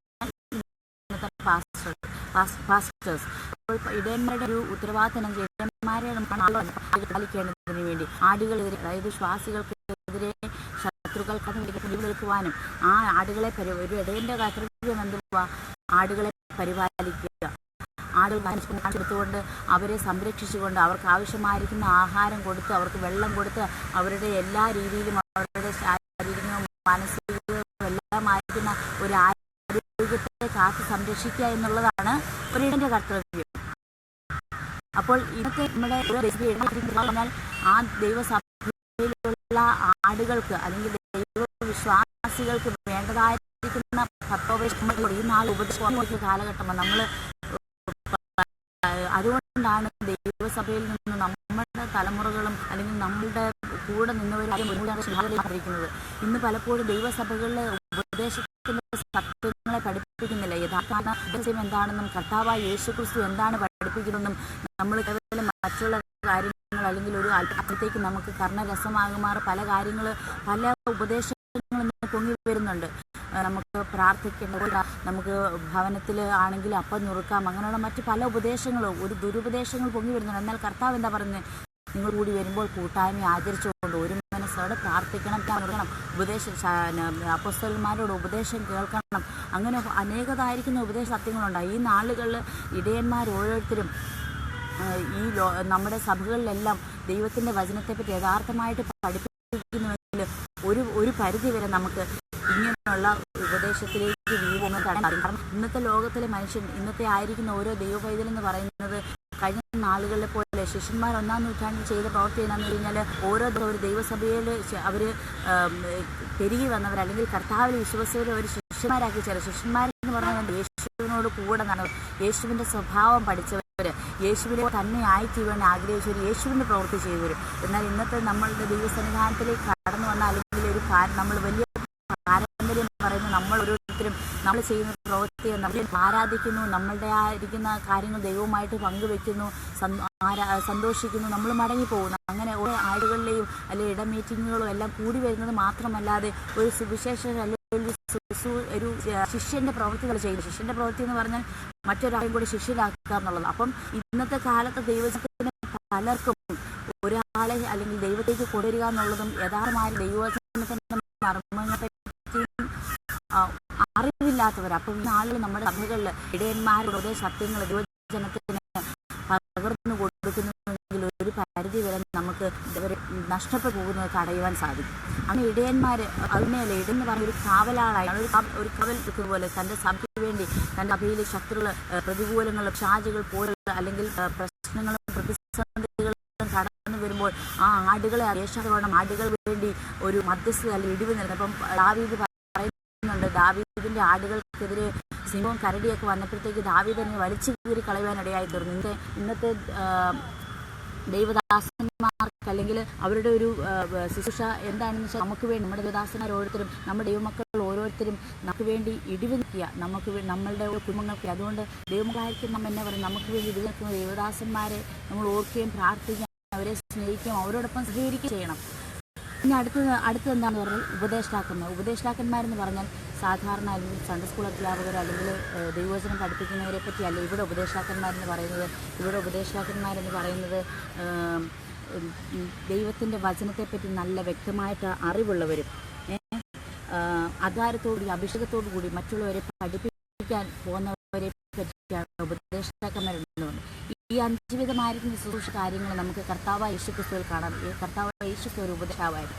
കർത്താവായ യേശുക്രിസ്തു ഒരു സുവിശേഷന്റെ പ്രവൃത്തി ചെയ്തു. കാരണം മാനസാന്തരപ്പെട്ടു ഇവരാജ്യം മാനസാന്തരപ്പെടുമെന്ന് പറഞ്ഞ് സുവിശേഷം അറിയിക്കൊണ്ടിരുന്നതാണ് നമുക്ക് ഇന്നത്തെ കാണാൻ കഴിയുന്നത്. നമ്മുടെ കർത്താവ് നല്ല ഇടയനായിരുന്നു. നമ്മുടെ കർത്താവിനെ പോലെ നല്ലൊരു ഇടയൻ ഇതുവരെ ഉണ്ടായിട്ടില്ല, ഇനി ഉണ്ടാകുകയില്ല. അതുകൊണ്ടാണ് ദാവീദ് പറഞ്ഞത്, യഹോവ എൻ്റെ ഇടയനാകുന്നു, അവൻ എനിക്ക് ഇടയനായിരിക്കുന്നിടത്തോളം കാലം എനിക്ക് യാതൊരു മുട്ടും ഉണ്ടാകത്തില്ല. അവൻ നമുക്ക് ആവശ്യമായിരിക്കുന്ന എല്ലാ കരുതലുകളും നമുക്ക് വേണ്ട പരിപാലനം എല്ലാം തന്നെ നമ്മളെ നടത്തിക്കൊണ്ടിരിക്കുക. ആടുകൾ തൻ്റെ ഇടയൻ്റെ ശബ്ദം തിരിച്ചറിയുമ്പോൾ വീണ്ടും നമ്മളെ ഈ ആടുകളായിരിക്കും നമ്മളെ വേറൊരു കൂട്ടാക്കി മാറ്റി കറാവ് വെച്ചില്ലേ, വീണ്ടും നമ്മളെ ഈ ആടുകളെ തനി വേണ്ടി വേർത്ത് നിർത്തിയിരിക്കുന്ന ഈ ആടുകൾ ചേർക്കാൻ വേണ്ടി വീണ്ടും കർത്താവായ യേശുക്രിസ്തു വാനമേഘത്തിൽ നമുക്ക് വേണ്ടി കടന്നു വരുവാനിടയായിത്തീരും. കർത്താവ് നല്ലൊരു അപ്പോസ്തലനായിരുന്നു, പ്രവാചകനായിരുന്നു. അങ്ങനെ ഈ അഞ്ചുവിധമായ ശുശ്രൂഷയിലും ഒറ്റ ആളുകൾ നമുക്ക് കാണാൻ സാധിക്കുന്നത് കർത്താവായ യേശുക്രിസ്തു. ഈ ശുശ്രൂഷയിൽ കഴിഞ്ഞ ശേഷം ഇങ്ങോട്ട് വരുമ്പോഴത്തേക്ക് ദൈവസഭയെ പറഞ്ഞാൽ ദൈവം അനേക ദൈവവും സാദൃശ്യങ്ങൾ പറയുന്നുണ്ട്. സത്യത്തിന്റെ അടിസ്ഥാനം തോന്നും ആലയത്തോട് ഉപമിക്കുന്നുണ്ട്, മണവാട്ടി എന്ന് ഉപമിക്കുന്നുണ്ട്. ദൈവം തലയായിട്ട് കർത്താവായ യേശുക്രിസ്തുവിന് തലയായിട്ട് നിന്നുകൊണ്ട് നമ്മൾ ഓരോരുത്തരും ആ ശരീരത്തിൻ്റെ അംശങ്ങളായിട്ട് അല്ലെങ്കിൽ ആ അവയവങ്ങളായിട്ട് ദൈവം അവിടെ കാണുകയാണ്. നമ്മൾ ഓരോരുത്തരും കർത്താവിന് വേണ്ടി വിളിച്ച് വേർതിരിക്കപ്പെട്ടിരിക്കുന്ന സഭയാകുന്ന ആ തോട്ടത്തിൽ അല്ലെങ്കിൽ ആ സഭയാകുന്ന ശരീരത്തിലെ അവയവങ്ങൾ വരുമ്പോഴത്തേക്ക് നമ്മൾ ഓരോരുത്തരും നമ്മളിന്മേൽ ഏൽപ്പിച്ചിരിക്കുന്ന പ്രവൃത്തികൾ ചെയ്യണം. ഒരിക്കലും ദൈവസഭയ്ക്ക് പരിശുദ്ധാത്മാവിൻ്റെ സാന്നിധ്യമില്ലാതെ, പരിശുദ്ധാത്മാവിൻ്റെ പ്രവർത്തനമില്ലാതെ ഒരിക്കലും മുൻപോട്ട് പോകാൻ സാധിക്കത്തില്ല. നമ്മൾ നോക്കി കർത്താവ് പറഞ്ഞു, നിങ്ങൾ എന്നോട് കേട്ട വാഗ്ദത്തത്തിന് വേണ്ടി കാത്തിരിക്കണം. അപ്പോൾ അവർ ആ വാഗ്ദത്തത്തിന് വേണ്ടി കാത്തിരിക്കാതെ ഒരു ലോകമെമ്പാട് സകല ജാതികൾ ശിഷ്യരാക്കുവാൻ വേണ്ടി പോയിരുന്നെങ്കിൽ ഇന്നത്തെ സഭയുടെ അവസ്ഥ എന്തായി തീർന്നേനും? തീർച്ചയായിട്ടും ഞാൻ പറയാം, ഈ സഭ ഇത്രത്തോളം വളരത്തില്ലായിരുന്നു. പരിശുദ്ധാത്മാവിൻ്റെ സാന്നിധ്യമില്ലാതെ സഭയ്ക്ക് വളരുവാനോ അല്ലെങ്കിൽ ശിഷ്യന്മാർ പോയി കുറച്ച് പേര് ശിഷ്യന്മാർ അടുത്ത ഒരു കുറച്ച് ആൾക്കാരും കൂടെ അവരുടെ കൂടെ ചേർത്താലും അവരും എന്തായി തീർന്നേനോ? അവരെ പോലെ ബലഹീനരും സഞ്ചരിച്ച് പോകുന്നവരും ഭ്രമിച്ചു പോകുന്നവരുമായി തീർന്നേനും. അപ്പോൾ ശിഷ്യന്മാർ കർത്താവിൽ നിന്ന് കേട്ട വാക്കുകൾ അവർ അക്ഷരം പ്രതി അനുസരിച്ചു. കർത്താവ് പറഞ്ഞു, നിങ്ങൾ ദൈവത്തിൻ്റെ പരിശുദ്ധാത്മാവിൻ്റെ ശക്തിക്ക് വേണ്ടി കാത്തിരുന്നു. അങ്ങനെ കാത്തിരുന്ന ശക്തി പ്രാപിച്ച് മുൻപോട്ട് പോയതുകൊണ്ട്, പരിശുദ്ധാത്മാവിന് വിധേയപ്പെട്ടു പോയതുകൊണ്ട്, കർത്താവ് വാക്കനുസരിച്ചുകൊണ്ട് വലിയ ഉണർവ് 1-ാം നൂറ്റാണ്ടിലായി. ആ 1-ാം നൂറ്റാണ്ടിലുണ്ടായി. ആ ഉണർവ് ഈ 21-ാം നൂറ്റാണ്ടിൽ എന്തുകൊണ്ട് നമ്മുടെ ഇടയിൽ നടക്കുന്നില്ല എന്നൊരു കാര്യം നമ്മൾ ചിന്തിക്കേണ്ടത് ഏറ്റവും അത്യാവശ്യമാണ്. 1-ാം നൂറ്റാണ്ടിൽ സഭയ്ക്ക് നേരിട്ട അതേ പീഡനങ്ങളും പ്രതികൂലങ്ങളും ഒക്കെ തന്നെ ഉള്ളൂ ഇന്നത്തെ കാലത്ത് നാം നേരിടുന്നത്. എന്നാൽ ഇന്നത്തെ കാലത്ത് സമൂഹത്തിന് അല്ലെങ്കിൽ ദൈവസഭയ്ക്ക് സംഭവിച്ചൊരു കാര്യം എന്താണെന്ന് വെച്ചാൽ, കുസ്തന്തീനോസിൻ്റെ കാലത്ത് ഒരു സ്വാതന്ത്ര്യം ലഭിച്ചപ്പോഴത്തേക്ക് അവർ മറ്റ് പല ആചാരങ്ങളിലേക്കും അത് സാമൂഹികമായിരിക്കുന്ന ആ ഒരു ആചാരങ്ങളിലേക്ക് ഇറങ്ങിപ്പോയതുപോലെ ഇന്ന് നമ്മുടെ ദൈവം തൻ്റെ സ്വന്തം രക്തത്താൽ വിളിച്ച് വേർതിരിക്കപ്പെട്ട ദൈവസഭയും ദൈവത്തിൽ നിന്ന് അന്യപ്പെട്ടു പോയിക്കൊണ്ടിരിക്കുകയാണ്. അതുകൊണ്ടാണ് നമ്മുടെ ഈ സഭകളും ഇന്നത്തെ ഈ കാലഘട്ടത്തിൽ 21-ാം നൂറ്റാണ്ടിൽ വെറും ഒരു വരൾച്ച പ്രാപിച്ച അല്ലെങ്കിൽ മുരടിച്ച സഭകളായിട്ട് നമുക്ക് ഒരാളെ കൂടെ നമ്മുടെ സഭയിലൊന്നും അനേകാത്മാക്കൾ എന്തുകൊണ്ടാണ് കടന്നു വരാത്തത്? നമ്മുടെ ജീവിതത്തിൽ അല്ലെങ്കിൽ നമ്മളുടെ ദൈവം നമ്മളെപ്പറ്റി ആഗ്രഹിച്ച പ്രവൃത്തികൾ നമ്മുടെ ജീവിതത്തിലൂടെ നടക്കുന്നില്ല. 1-ാം നൂറ്റാണ്ടിൽ പരിശുദ്ധാത്മാവ് കടന്നു വന്നപ്പോഴത്തേക്ക് പരിശുദ്ധാത്മാവിലൂടെ അത്ഭുതന്റെ പ്രവൃത്തികൾ ചെയ്യുവാനിടയായി തീർന്നു. മരിച്ചവരെ ഉയർപ്പിക്കാനിടയായി തീർന്നു. രോഗികളെ സൗഖ്യമാക്കുവാനിടയായി തീർന്നു. അന്യഭാഷകളിൽ അവർ സംസാരിച്ചു. അങ്ങനെ അവർ മർക്കോസിനും ആളുകളെ കൂടിയിരിക്കുമ്പോഴത്തേക്ക് പരിശുദ്ധാത്മാവ് കടന്നു വരുമ്പോഴത്തേക്ക് അവർ അന്യഭാഷകൾ സംസാരിച്ചു. അവർ വന്നപ്പോഴത്തേക്ക് അവർ സംശയിച്ച അല്ലെങ്കിൽ ഇതെന്തുവാണ്, ഇതെങ്ങനെയാണെന്നൊന്നും അവർക്ക് ഇതിനു മുമ്പ് അതിന്റെ പരിശുദ്ധാത്മാവ് കടന്നു വന്നപ്പോൾ ദൈവത്തിന്റെ പരിശുദ്ധാത്മാവ് അവർക്ക് നിയോഗം കൊടുത്തതുപോലെ അവർ ദൈവത്തെ ആത്മനിപ്പിക്കുവാനിടയായി. എന്നാൽ ഇന്ന് പകലാണ് നമ്മുടെ സഭകളും നമ്മുടെ ദൈവമക്കളും നമ്മൾ ഓരോരുത്തരും ദൈവത്തിന്റെ പരിശുദ്ധാത്മാവ് നമ്മൾക്ക് തരുന്നതിന്റെ നിയോഗത്തിനനുസരിച്ച് നമ്മൾ കീഴ്പ്പെടുന്നുണ്ടോ? നമ്മൾ എന്നെ കേൾക്കുന്നവർ ഒരുപക്ഷെ പ്രാചീനമാരായിരിക്കാം. ദൈവത്തിന് പലവിധമായിരുന്ന ശുശ്രൂഷ പ്രാപിച്ച് ശ്രദ്ധിച്ചുകൊണ്ടിരിക്കുക. എന്നാൽ നമ്മുടെ ഓരോരുത്തരുടെയും ജീവിതത്തിൽ ദൈവത്തിന്റെ പരിശുദ്ധാത്മാവ് പല കാര്യങ്ങൾ ചെയ്യാൻ പറഞ്ഞപ്പോൾ, രോഗികൾക്ക് വേണ്ടി പ്രാർത്ഥിക്കാൻ പറഞ്ഞു, പോയി സുവിശേഷം പറഞ്ഞപ്പോൾ നമ്മൾ അതേ അനുസരിക്കാഞ്ഞത് കൊണ്ടാണ് ദൈവത്തിൻ്റെ പ്രവൃത്തികൾ നമ്മുടെ ജീവിതത്തോട് വെളിപ്പെടാത്തത്. ഇന്നത്തെ ഈ 21-ാം നൂറ്റാണ്ടിലെ ദൈവത്തിൻ്റെ സഭ ഒരു അനുസരണത്തിലേക്ക് മടങ്ങി വരണമെന്ന് ദൈവത്തിൻ്റെ പരിശുദ്ധാത്മാവ് ആഗ്രഹിക്കുക. ഒരു അനുസരണത്തിലേക്ക് നാം കടന്നു വരുന്നുവെങ്കിൽ ദൈവം 1-ാം നൂറ്റാണ്ടിൽ പ്രവർത്തിച്ചതുപോലെ അത്ഭുതങ്ങളാലും അടയാളങ്ങളാലും വീര്യപ്രവർത്തികളാലും അത്ഭുതങ്ങൾ പ്രവർത്തിച്ചുകൊണ്ട് അനേകരെ ദൈവസഭയിലേക്ക് ചേർക്കുവാൻ ഇടയായിത്തീരും. കർത്താവ് ആ ലോകസ്ഥാപനത്തിന് മുന്നമേ ദൈവത്തിൻ്റെ ഹൃദയത്തിലുണ്ടായിരുന്ന പദ്ധതിയായിരുന്നു ദൈവസഭ എന്നുള്ളത്. അതിനെ തകർക്കുവാൻ വേണ്ടി പലരും എഴുന്നേറ്റു. എന്നാൽ എഴുന്നേറ്റ് എല്ലാവരും നാമാവശേഷമാകുകയല്ലാതെ ദൈവത്തിൻ്റെ സഭ അനുദിനം വളർന്നുകൊണ്ടിരുന്നു. ദൈവത്തിൻ്റെ സഭയ്ക്ക് വേണ്ടി, ദൈവത്തിൻ്റെ പ്രവൃത്തിക്ക് വേണ്ടി ദൈവം അവിടെവിടങ്ങളായി അനേകം പേരെ ശേഷിപ്പിച്ചുകൊണ്ടിരുന്നു. ഏലിയാവ് പറയുകയാണ്, ഇസബേലിൻ്റെ വാക്ക് കേട്ട് ചൂരച്ചയുടെ കീഴിലിരിക്കുന്ന ഏലിയാവ് പറയുകയാണ്, ഇപ്പോൾ എന്നെ എടുത്തോളണം കർത്താവ്, എനിക്ക് മരിച്ചാൽ മതി. ഞാൻ ഇത്രയും നാളെ നിനക്ക് വേണ്ടി ഓടിയിട്ടതിന് ഇപ്പം ഞാൻ ഒരുത്തൻ മാത്രം ശേഷിച്ചിരിക്കുന്നു, എന്നെയും കൊല്ലാൻ പോകുക. അപ്പോൾ ദൈവം പറയുകയാണ്, ആ ദൈവം വേറെ കുറേ ഒരു 7000 പേര് ദൈവം ശേഷിപ്പിച്ചിരിക്കുക. ബാലിന് മടങ്ങാത്ത അനേകരെ ദൈവം വേറെ ശേഷിപ്പിച്ച, നീ വിചാരിക്കുന്നത് നീ മാത്രമേ ഉള്ളെന്ന്. അതുപോലെ ഇന്നത്തെ കാലഘട്ടത്തിലും ഈ സഭ ഇങ്ങനെ മുരൾച്ച അല്ലെങ്കിൽ ഒരു വരൾച്ച പ്രാപിച്ച് കടന്നു പോയിക്കൊണ്ടിരിക്കുന്ന വരൾച്ച അനുഭവത്തോടെ കടന്നു പോകുമ്പോഴും ഉണർവ് പ്രാപിച്ച് ദൈവത്തിൻ്റെ പരിശുദ്ധാത്മാവിനെ വിധേയപ്പെട്ടുകൊണ്ട് പോകുന്ന, സത്യത്തിന് വേണ്ടി നിൽക്കുന്ന അടിസ്ഥാന ഉപദേശങ്ങൾ നിലനിൽക്കുന്ന സഭ ഇന്നും ദൈവം അവിടെവിടങ്ങളായി ചിലരെ അവശേഷിപ്പിച്ചിരിക്കുക. അങ്ങനെയുള്ള ആ ഒരു കൂട്ടമാണ് ഇങ്ങനെയുള്ള ചില നമ്മളിപ്പം ഈ MPYF-ലൂടെ ദൈവവചനം പങ്കുവയ്ക്കുന്നത് പോലെ അഭിഷേകം ഉള്ളിൽ കിടക്കുന്ന, അല്ലെങ്കിൽ ദൈവത്തിൻ്റെ ആ ഒരു നമ്മുടെ ജീവിതത്തിൽ പരിശുദ്ധാത്മാവിന് വിധേയപ്പെടുന്നത് കൊണ്ടാണ് ഇങ്ങനെയുള്ള ദൈവിക പ്രവൃത്തികൾക്ക് വേണ്ടി നാം മുന്നോട്ട് വന്നത്. അപ്പോൾ ഇങ്ങനൊരു പ്രവൃത്തിക്ക് വേണ്ടി ഇതിൻ്റെ പിൻപ്രതിക്കുന്ന ദൈവദാസന്മാരുടെ ഹൃദയത്തിൽ ദൈവം ഒരു ചിന്ത കൊടുത്തതുകൊണ്ട് അനേക ദൈവവചനം കേൾക്കുവാനും എന്നെപ്പോലെയുള്ള ഒരു സാധാരണക്കാർക്ക് ദൈവത്തിൻ്റെ വചനം ഷെയർ ചെയ്യുവാനൊരു അവസരമൊരുക്കി. വളരെയധികം സന്തോഷമാണ്. ദൈവം ഒരു അർഹതയും ഇല്ലാതിരുന്നിട്ടും നമ്മുടെ ഹൃദയത്തിൻ്റെ ആവ് കൊണ്ട്, അല്ലെങ്കിൽ നമ്മുടെ ഹൃദയത്തിൻ്റെ വാശ കൊണ്ട് ദൈവം നമ്മളെ ഓരോരുത്തരെയും അതിന് അർഹരാക്കി തീർക്കുക. അപ്പം ഈ നാളുകളിലും ദൈവം അനേകരെ ദൈവത്തിൻ്റെ ആ ഒരു ഉണർവ് വീണ്ടും സഭകളിൽ ഇടേണ്ടതിന് വേണ്ടി ആദിമകാലത്ത് ആ 19-ാം നൂറ്റാണ്ടിൻ്റെ അവസാനത്തിലുണ്ടായ ആ ഉണർവ് പോലെ കർത്താവിൻ്റെ വരെ ഏറ്റവും ആസനം അവൻ വാതിൽക്കൽ നിൽക്കുക. എങ്കിലും ദൈവത്തിൻ്റെ ആ ദൈവം അനാദികാലത്ത് തൻ്റെ ഹൃദയത്തിലുണ്ടായിരുന്ന ആ പ്ലാനും പദ്ധതിയും ഇന്നും പൂർത്തീകരിക്കപ്പെട്ടിട്ടില്ലാത്തതുകൊണ്ട് മാത്രം ദൈവം വെയിറ്റ് ചെയ്യുക. കാരണം പൂർത്തീകരിക്കപ്പെട്ടിട്ടില്ലെന്ന് പറഞ്ഞാൽ ഇന്നും അനേക ഗ്രാമങ്ങൾ, അനേക സ്ഥലങ്ങൾ, ലോകത്തിലെ വിവിധ ഭാഗങ്ങൾ സുവിശേഷം കടന്നു ചെല്ലാത്ത അനേക സ്ഥലങ്ങളുണ്ട്. അതുകൊണ്ട് കർത്താവ് പറഞ്ഞ കൊയ്ത്തധികം കൊണ്ട് വേലക്കാരെ ചുരുക്കം. ഇന്ന് അതിൻ്റെ അവസ്ഥ മാറിയ ഇന്ന് കൊയ്ത്ത് അധികമുണ്ട്, വേലക്കാരും അധികമുണ്ട്. എന്നാൽ തിരഞ്ഞെടുക്കപ്പെട്ടിരിക്കുന്നവരും ഐക്യപ്പെടുന്നവരും യഥാർത്ഥമായിട്ട് കർത്താവിൻ്റെ ശുശ്രൂഷ ചെയ്യുന്നതിന് വളരെ ചുരുക്കം പേര് മാത്രമാണ്. എന്നാൽ എന്നെ ഇന്ന് ഈ പ്രഭാതത്തിൽ ശ്രദ്ധിച്ചുകൊണ്ടിരിക്കുന്ന ഓരോ വ്യക്തി ജീവിതങ്ങളോടും ദൈവത്തിൻ്റെ പരിശുദ്ധാത്മാവിൽ ഞാൻ ആഹ്വാനം ചെയ്യുന്നത്, നമ്മളായിരിക്കുന്ന മേഖലകളിൽ, നമ്മളായിരിക്കുന്ന ശുശ്രൂഷ മണ്ഡലങ്ങളിൽ, നമ്മളായിരിക്കുന്ന വിദ്യാഭ്യാസ സ്ഥാപനങ്ങളിൽ കർത്താവിൻ്റെ ഹിതം ചെയ്യുന്നവരായി പരിശുദ്ധാത്മാവിനോട് ചേർന്ന് പരിശുദ്ധാത്മാവിന് വിധേയപ്പെട്ടുകൊണ്ട് ദൈവത്തിൻ്റെ പ്രവൃത്തി ചെയ്യുവാൻ നാം ഇന്ന് ആരംഭിക്കുന്നുവെങ്കിൽ നമ്മളെപ്പറ്റി ലോകം ചിന്തിക്കുന്നത്, നമ്മളിതുവരെ ചിന്തിച്ചിട്ടുള്ള ഇല്ലാത്തതായിരിക്കുന്ന അത്ഭുതത്തെ കാര്യങ്ങൾ അതിലൊരു ഉണർവിന് വേണ്ടി ദൈവം നമ്മളെ ഉപയോഗിക്കുവാനിടയായിത്തീരും. നിങ്ങൾക്കൊരാഗ്രഹമില്ലേ, ദൈവം ഈ കാലഘട്ടത്തിൽ ഉണർവിന് വേണ്ടി എന്നെ ഉപയോഗിക്കണം കർത്താവേ എന്ന് നമുക്ക് ഇന്ന് തൽക്കാലം പറയാൻ സാധിക്കുന്നുണ്ടെങ്കിൽ ദൈവം നമ്മുടെ പ്രാർത്ഥനയെ ശ്രദ്ധ വെച്ച് കേട്ട് നമ്മളെ അതിൻ്റെ ഒരു ഉപകരണമാക്കി മാറ്റുവാൻ പോവുകയാണ്. നമ്മൾ ഓരോരുത്തരും ഈ നാളുകളിൽ പ്രാർത്ഥിക്കണം, കർത്താവേ ദൈവത്തിൻ്റെ പരിശുദ്ധാത്മാവിന് വിധേയപ്പെട്ടുകൊണ്ട് ദൈവസഭയോട് ചേർന്ന് നിന്നുകൊണ്ട് പരിശുദ്ധാത്മാവിൽ കൃപകളെയും കൃപാവരങ്ങളെയും സ്ഥാപിച്ചുകൊണ്ട് ദൈവത്തിൻ്റെ രാജ്യത്തിൻ്റെ ദൈവത്തിൻ്റെ ഹൃദയത്തിലുണ്ടായിരുന്ന പദ്ധതിക്ക് വേണ്ടി എന്നെ ദൈവം ഉപയോഗിക്കണമെന്നൊരു പ്രാർത്ഥന നമുക്ക് പ്രാർത്ഥിക്കാം. കർത്താവെന്ന് ആരംഭിച്ചത് എങ്ങനെയാണെന്ന് ചോദിച്ചാൽ കർത്താവിൻ്റെ ഹൃദയത്തിലൊരു പ്ലാൻ ഉണ്ടായിരുന്നു. ആ പ്ലാൻ എന്ന് പറഞ്ഞാൽ ലോകസ്ഥാപനത്തിന് മുന്നമേ ദൈവം പ്ലാൻ ഇട്ടതാണ്. അതിനുശേഷം അതിൻ്റെ ചിലവെന്ന് പറഞ്ഞാൽ ഇന്ന് നമ്മളൊരു സഭ പണിയും, നല്ലൊരു വീട് പണിയെങ്കിലും നമുക്ക് അനേക ചിലവുകൾ ആവശ്യമാണ്. ഇവിടെ ഈ ദൈവത്തിൻ്റെ സഭ പണിയുവാൻ വേണ്ടി ദൈവം കൊടുത്ത ചിലവെന്ന് പറയും തൻ്റെ പുത്രനായിരിക്കുന്ന യേശുക്രിസ്തുവിൻ്റെ രക്തമാണ്. യേശുക്രിസ്തുവിൻ്റെ രക്തം കൊടുത്ത് നമ്മളെ വിലയ്ക്ക് വാങ്ങുകയും യേശുക്രിസ്തുവിൻ്റെ രക്തത്താൽ സ്ഥാപിതമായിരിക്കുന്ന സഭയാണ്.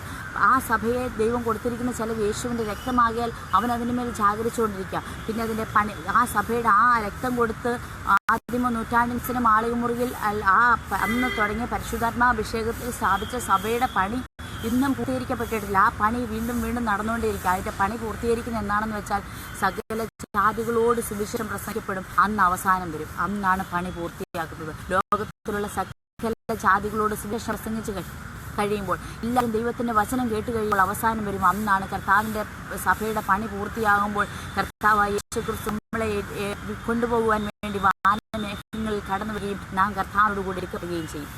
എന്നാൽ കർത്താവിന് ദൈവം ഒരു പണി, അപ്പോൾ പണിക്കാരാരാണെന്ന് വെച്ചാൽ ഇവിടെ പറയുന്നത് എന്നാ പറയുന്നത്, ദൈവവും പിതാവും പുത്രനും പരിശുദ്ധാത്മാവും അവനോട് കൂടെ നമ്മളും അവർ പണിക്കാരാണ്. നമ്മൾ ശുശ്രൂഷകന്മാർ, നമ്മൾ ഓരോ ശുശ്രൂഷ ദൈവസഭയിൽ ഓരോ ശുശ്രൂഷ ഓരോ വ്യക്തി ജീവിതത്തിൽ ദൈവം ഏൽപ്പിച്ചിട്ടുണ്ട്. നമ്മൾ ഈ ദൈവസഭയിൽ പറഞ്ഞിരിക്കുന്ന ശുശ്രൂഷകളിൽ 5 വിധത്തിലുള്ള ഒരു ശുശ്രൂഷയും ലഭിക്കാത്തൊരു ദൈവവൈതലില്ല. നിങ്ങളൊരു പക്ഷേ സുശേഷകനാകാം, ഉപദേഷ്ടാവിൻ്റെ ആത്മാവ് അല്ലെങ്കിൽ ഉപദേഷ്ടാവിൻ്റെ ആ ഒരു വരം നിങ്ങൾക്ക് തന്നിട്ടുണ്ടാകാം. നിങ്ങൾ ഇടയനായിരിക്കാം, നിങ്ങൾ അപ്പോസ്തലനായിരിക്കാം, പ്രവാചകനായിരിക്കാം, ആരായിരുന്നാലും ദൈവം ആ ഒരു ശുശ്രൂഷ നമ്മുടെ മേൽ തന്നിട്ടുണ്ട്. അപ്പോൾ ആ ശുശ്രൂഷക്കാരായിരിക്കും നമ്മൾ ദൈവത്തിൻ്റെ ആലയത്തിൻ്റെ പണിക്കാരാണ്. അങ്ങനെ പണിക്കാരായിട്ട് ദൈവം നമ്മളെ കണ്ടപ്പോൾ നമ്മൾ ആ പണി ചെയ്യാതെ നമ്മുടെ ലോകപരമായിരിക്കുന്ന കാര്യങ്ങൾക്ക് വേണ്ടി നമ്മൾ ഓടിയാൽ പിതാവ് നമ്മളെ എത്ര ബുദ്ധിമുട്ടും എത്രമാത്രം വേദന. നമ്മൾ ഓർത്ത് നോക്കി, നമ്മളൊരു വീട് പണിയാൻ വേണ്ടി ഒരാൾ കോൺട്രാക്ടറെ അങ്ങോട്ട് എത്തിക്കുക, അദ്ദേഹം നമ്മൾ പണി തീരും നാളെ പണി തീരും എന്നോർത്ത് നമ്മളൊരു കാലാവധി കൊടുത്തിട്ട് നമ്മൾ വെയിറ്റ് ചെയ്യുമ്പോഴത്തേക്ക് ഈ നമ്മൾ ഏൽപ്പിച്ച ഈ വ്യക്തി കടന്നു പോയിട്ട് നമ്മുടെ വീടിൻ്റെ പണിയൊന്നും ചെയ്യാതെ പുള്ളിയുടെ കാര്യങ്ങളെല്ലാം നോക്കിക്കൊണ്ടൊക്കെ പോയി. നമുക്കിത് കാണുമ്പോൾ വീടിൻ്റെ പണി മുൻപോട്ട് പോകുന്നില്ല, നമ്മൾ ഏൽപ്പിച്ചവർ അലസരായി തീരുമ്പോൾ നമ്മുടെ ഹൃദയത്തിൽ എന്തുമാത്രം വേദനയാണ്. നമുക്ക് വേദനയാണ്, നമുക്ക് ദേഷ്യം കൂടെ വരും. നമ്മൾ മാനുഷിക സ്വഭാവമുള്ളവരാണ്. നമുക്ക് ദേഷ്യം വന്ന് നമ്മൾ പറയും, ഇനി നിൻ്റെ പണി ഇവിടെ നിർത്തിക്കഴിഞ്ഞാൽ നിനക്ക് ഇനി പണി തരത്തിൽ ഞാൻ വേറെ ആൾക്ക് കൊടുക്കാൻ പോകാമെന്ന് പറയും. എന്നാൽ പിതാവായ ദൈവവും നമ്മൾ ആ പണി ഏൽപ്പിച്ച് നമ്മൾക്ക് ദൈവസഭ പണിയുവാനുള്ള ഉത്തരവാദിത്വം നമ്മുടെ മേലറിയിക്കുന്നത്. ദൈവത്തിന് വേണ്ടി അനേക വ്യക്തിജീവിതങ്ങളെ ദൈവത്തെ രാജ്യത്തിന് അവകാശികളാക്കി തീർക്കുവാനുള്ള ഉത്തരവാദിത്വം അല്ലെങ്കിൽ ആ നിയോഗം നമ്മുടെ മേലിട്ടിട്ട് പിതാവ് യേശുക്രിസ്തു നമ്മളെ നോക്കിക്കൊണ്ടിരിക്കും. അപ്പം നമ്മൾ ആ പണി ചെയ്യാതിരിക്കുമ്പം നമ്മുടെ പിതാവിൻ്റെ ഹൃദയം വേദനയ്ക്കുവാനിടയായി തീരും. ഇന്ന് പകൽക്കാലം പിതാവ് മനസ്സ് നമ്മളൊന്ന് അറിഞ്ഞിരുന്നുവെങ്കിൽ ആ ഒരു ദൈവിക പ്രവൃത്തിയിലേക്ക് ആ പണിയിലേക്ക് നമുക്കൊന്ന് മടങ്ങി വരാം. യേശു മനസ്സറിഞ്ഞുകൊണ്ട് അവൻ നമ്മളെ ഏൽപ്പിച്ചിരിക്കുന്ന ആ മഹാനിയോഗത്തിലേക്ക് നമുക്ക് മടങ്ങി വരാം. പലപ്പോഴും നമ്മൾ പറയുന്നുണ്ട്, പ്രസംഗങ്ങളിലും നമ്മൾ പറയുന്നുണ്ട്, ഞങ്ങൾ നിയോഗം പ്രാപിച്ച ദൈവമക്കൾ മുൻപോട്ട് പോകട്ടെ എന്നൊക്കെ നമ്മൾ പറയുന്നുണ്ട്. എന്നാൽ എന്താണ് ഈ നിയോഗം? നമ്മുടെ കർത്താവായ യേശു ക്രിസ്തു ഈ ലോകത്തിൽ നിന്ന് സ്വർഗാരോഹണം ചെയ്യുന്ന മുന്നമേ കൊടുത്ത ഈ അവസാനത്തെ കൽപ്പനയും മഹാനിയോഗം എന്നുള്ളത്, ആകിയാൽ നിങ്ങൾ പുറപ്പെട്ട് സകല ജാതികളെയും എൻ്റെ ശിഷ്യരാക്കിക്കൊള്ളുക. ശിഷ്യരാക്കേണ്ടത് പിതാവിൻ്റെയും പുത്രൻ്റെയും പരിശുദ്ധാത്മാവിൻ്റെയും നാമത്തിൽ സ്നാനം കഴിപ്പിച്ചു.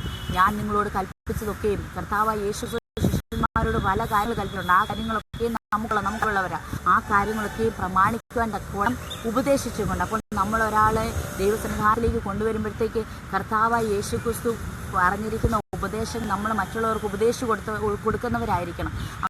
ആ ഉപദേശം കൊടുക്കണമെങ്കിൽ നമ്മൾ ഓരോരുത്തരും അതിനകത്ത് നല്ല അറിവും ജ്ഞാനവും ഉള്ളവരായിരിക്കണം. അങ്ങനെ അറിവും ജ്ഞാനവും നമുക്കൊരു മാനസികമായ രീതിയിൽ വരത്തില്ല, പരിശുദ്ധാത്മാവിനോട് ചേർന്നെങ്കിൽ മാത്രമേ വരത്തുള്ളൂ.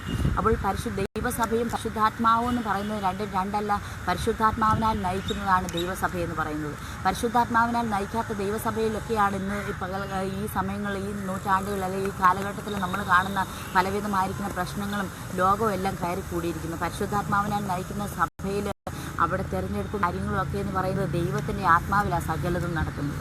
മാനുഷികമായ തിരഞ്ഞെടുപ്പുകളൊന്നുമല്ല ദൈവസഭയിൽ നടക്കുന്നത്.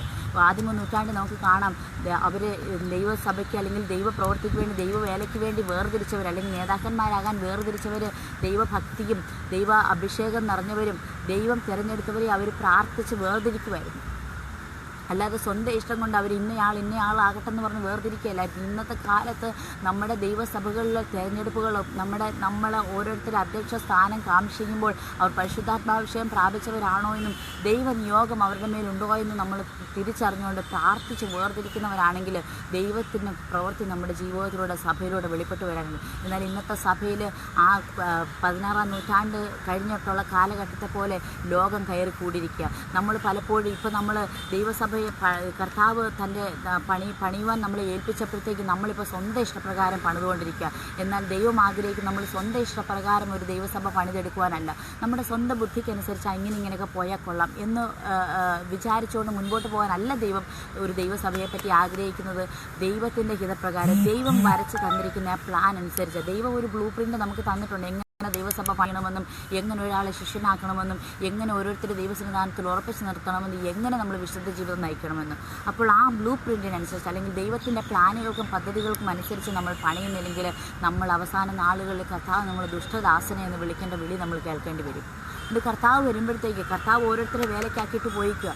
കർത്താവ് ഏത് സമയത്ത് വരുമെന്ന് നമുക്കറിയത്തില്ല. കർത്താവ് വരുമ്പോൾ നമ്മൾ അവൻ്റെ വേല ചെയ്തുകൊണ്ട് ഉണർന്നിരിക്കുന്നവരായി കണ്ടാൽ നാം ഭാഗ്യവാന്മാരാണ്. നമുക്ക് ഏറെ പ്രതിഫലം ലഭിക്കുവാനിടയായിത്തീരും. അങ്ങനെ ഇങ്ങോട്ട് മുൻപോട്ട് വന്നു കഴിയുമ്പോഴത്തേക്ക് ദൈവം അങ്ങനെ 5 വിധമായിരിക്കുന്ന ശുശ്രൂഷ വരദാനങ്ങളെല്ലാം കൊടുത്തതിന് ശേഷം വീണ്ടും പറയുകയാണ് ദൈവം ഈ എഫേസ്യ ലേഖനത്തിൽ നമ്മൾ വായിച്ച് കൊരിന്ത്യർക്കെഴുതിയ ലേഖനത്തിൽ നമ്മൾ വായിക്കുന്നുണ്ട് 12-ാം അധ്യായത്തിലേക്ക് വരുമ്പോഴത്തേക്ക് പരിശുദ്ധാത്മാവിൻ്റെ വരങ്ങളെപ്പറ്റി. അപ്പോൾ പരിശുദ്ധാത്മാവിൻ്റെ വരങ്ങളൊക്കെയും നൽകപ്പെടുന്നത് കൊരിന്ത്യർ 14-ാം അധ്യായത്തിൻ്റെ 12-ാം വാക്യത്തിൽ ഇങ്ങനെ പറയുന്നത്, ഔവണ്ണം നിങ്ങളും ആത്മവരങ്ങളെക്കുറിച്ച് വാഞ്ചയുള്ളവരാകെ സഭയുടെ ആത്മീയ വർധനയ്ക്കായി സഫലന്മാരാകുവാൻ ശ്രമിക്കും. അപ്പോൾ സഭയുടെ ആത്മീയ വർധനയ്ക്ക് വേണ്ടിയാണ് ദൈവം പരിശുദ്ധാത്മാവിൻ്റെ കൃപാവരങ്ങളെ അല്ലെങ്കിൽ പരിശുദ്ധാത്മ വരങ്ങളെ നൽകി തന്നിരിക്കുന്നത്. ഈ നാളുകളിൽ പരിശുദ്ധാത്മാവിൻ്റെ കൃപാവരങ്ങളും പരിശുദ്ധാത്മ പ്രവർത്തനമില്ലാത്ത സഭയെന്ന് പറയുന്നത് വെള്ളമില്ലാതെ വരണ്ടിരിക്കുന്ന ഒരു ഭൂമി പോലെയാണ്.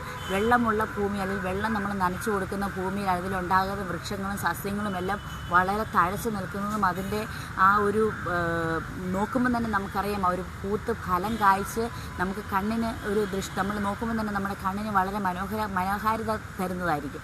എന്നാൽ പരിശുദ്ധാത്മാവും കൃപാവരങ്ങളും ഇല്ലാത്ത സഭയെന്ന് പറഞ്ഞാൽ വളരെ മുരടിച്ചിരിക്കുന്ന ഒരവസ്ഥയാണ്. ദൈവത്തിൻ്റെ ഒരു സഭയെപ്പറ്റി ആഗ്രഹിക്കുന്ന ഒരു സഭ, ദൈവത്തിൻ്റെ സഭ പരിശുദ്ധാത്മാവിലും കൃപാവരങ്ങളും നിറഞ്ഞവരായിത്തീരണം. ഈ കൃപാവരങ്ങളൊക്കെ എന്താണ്?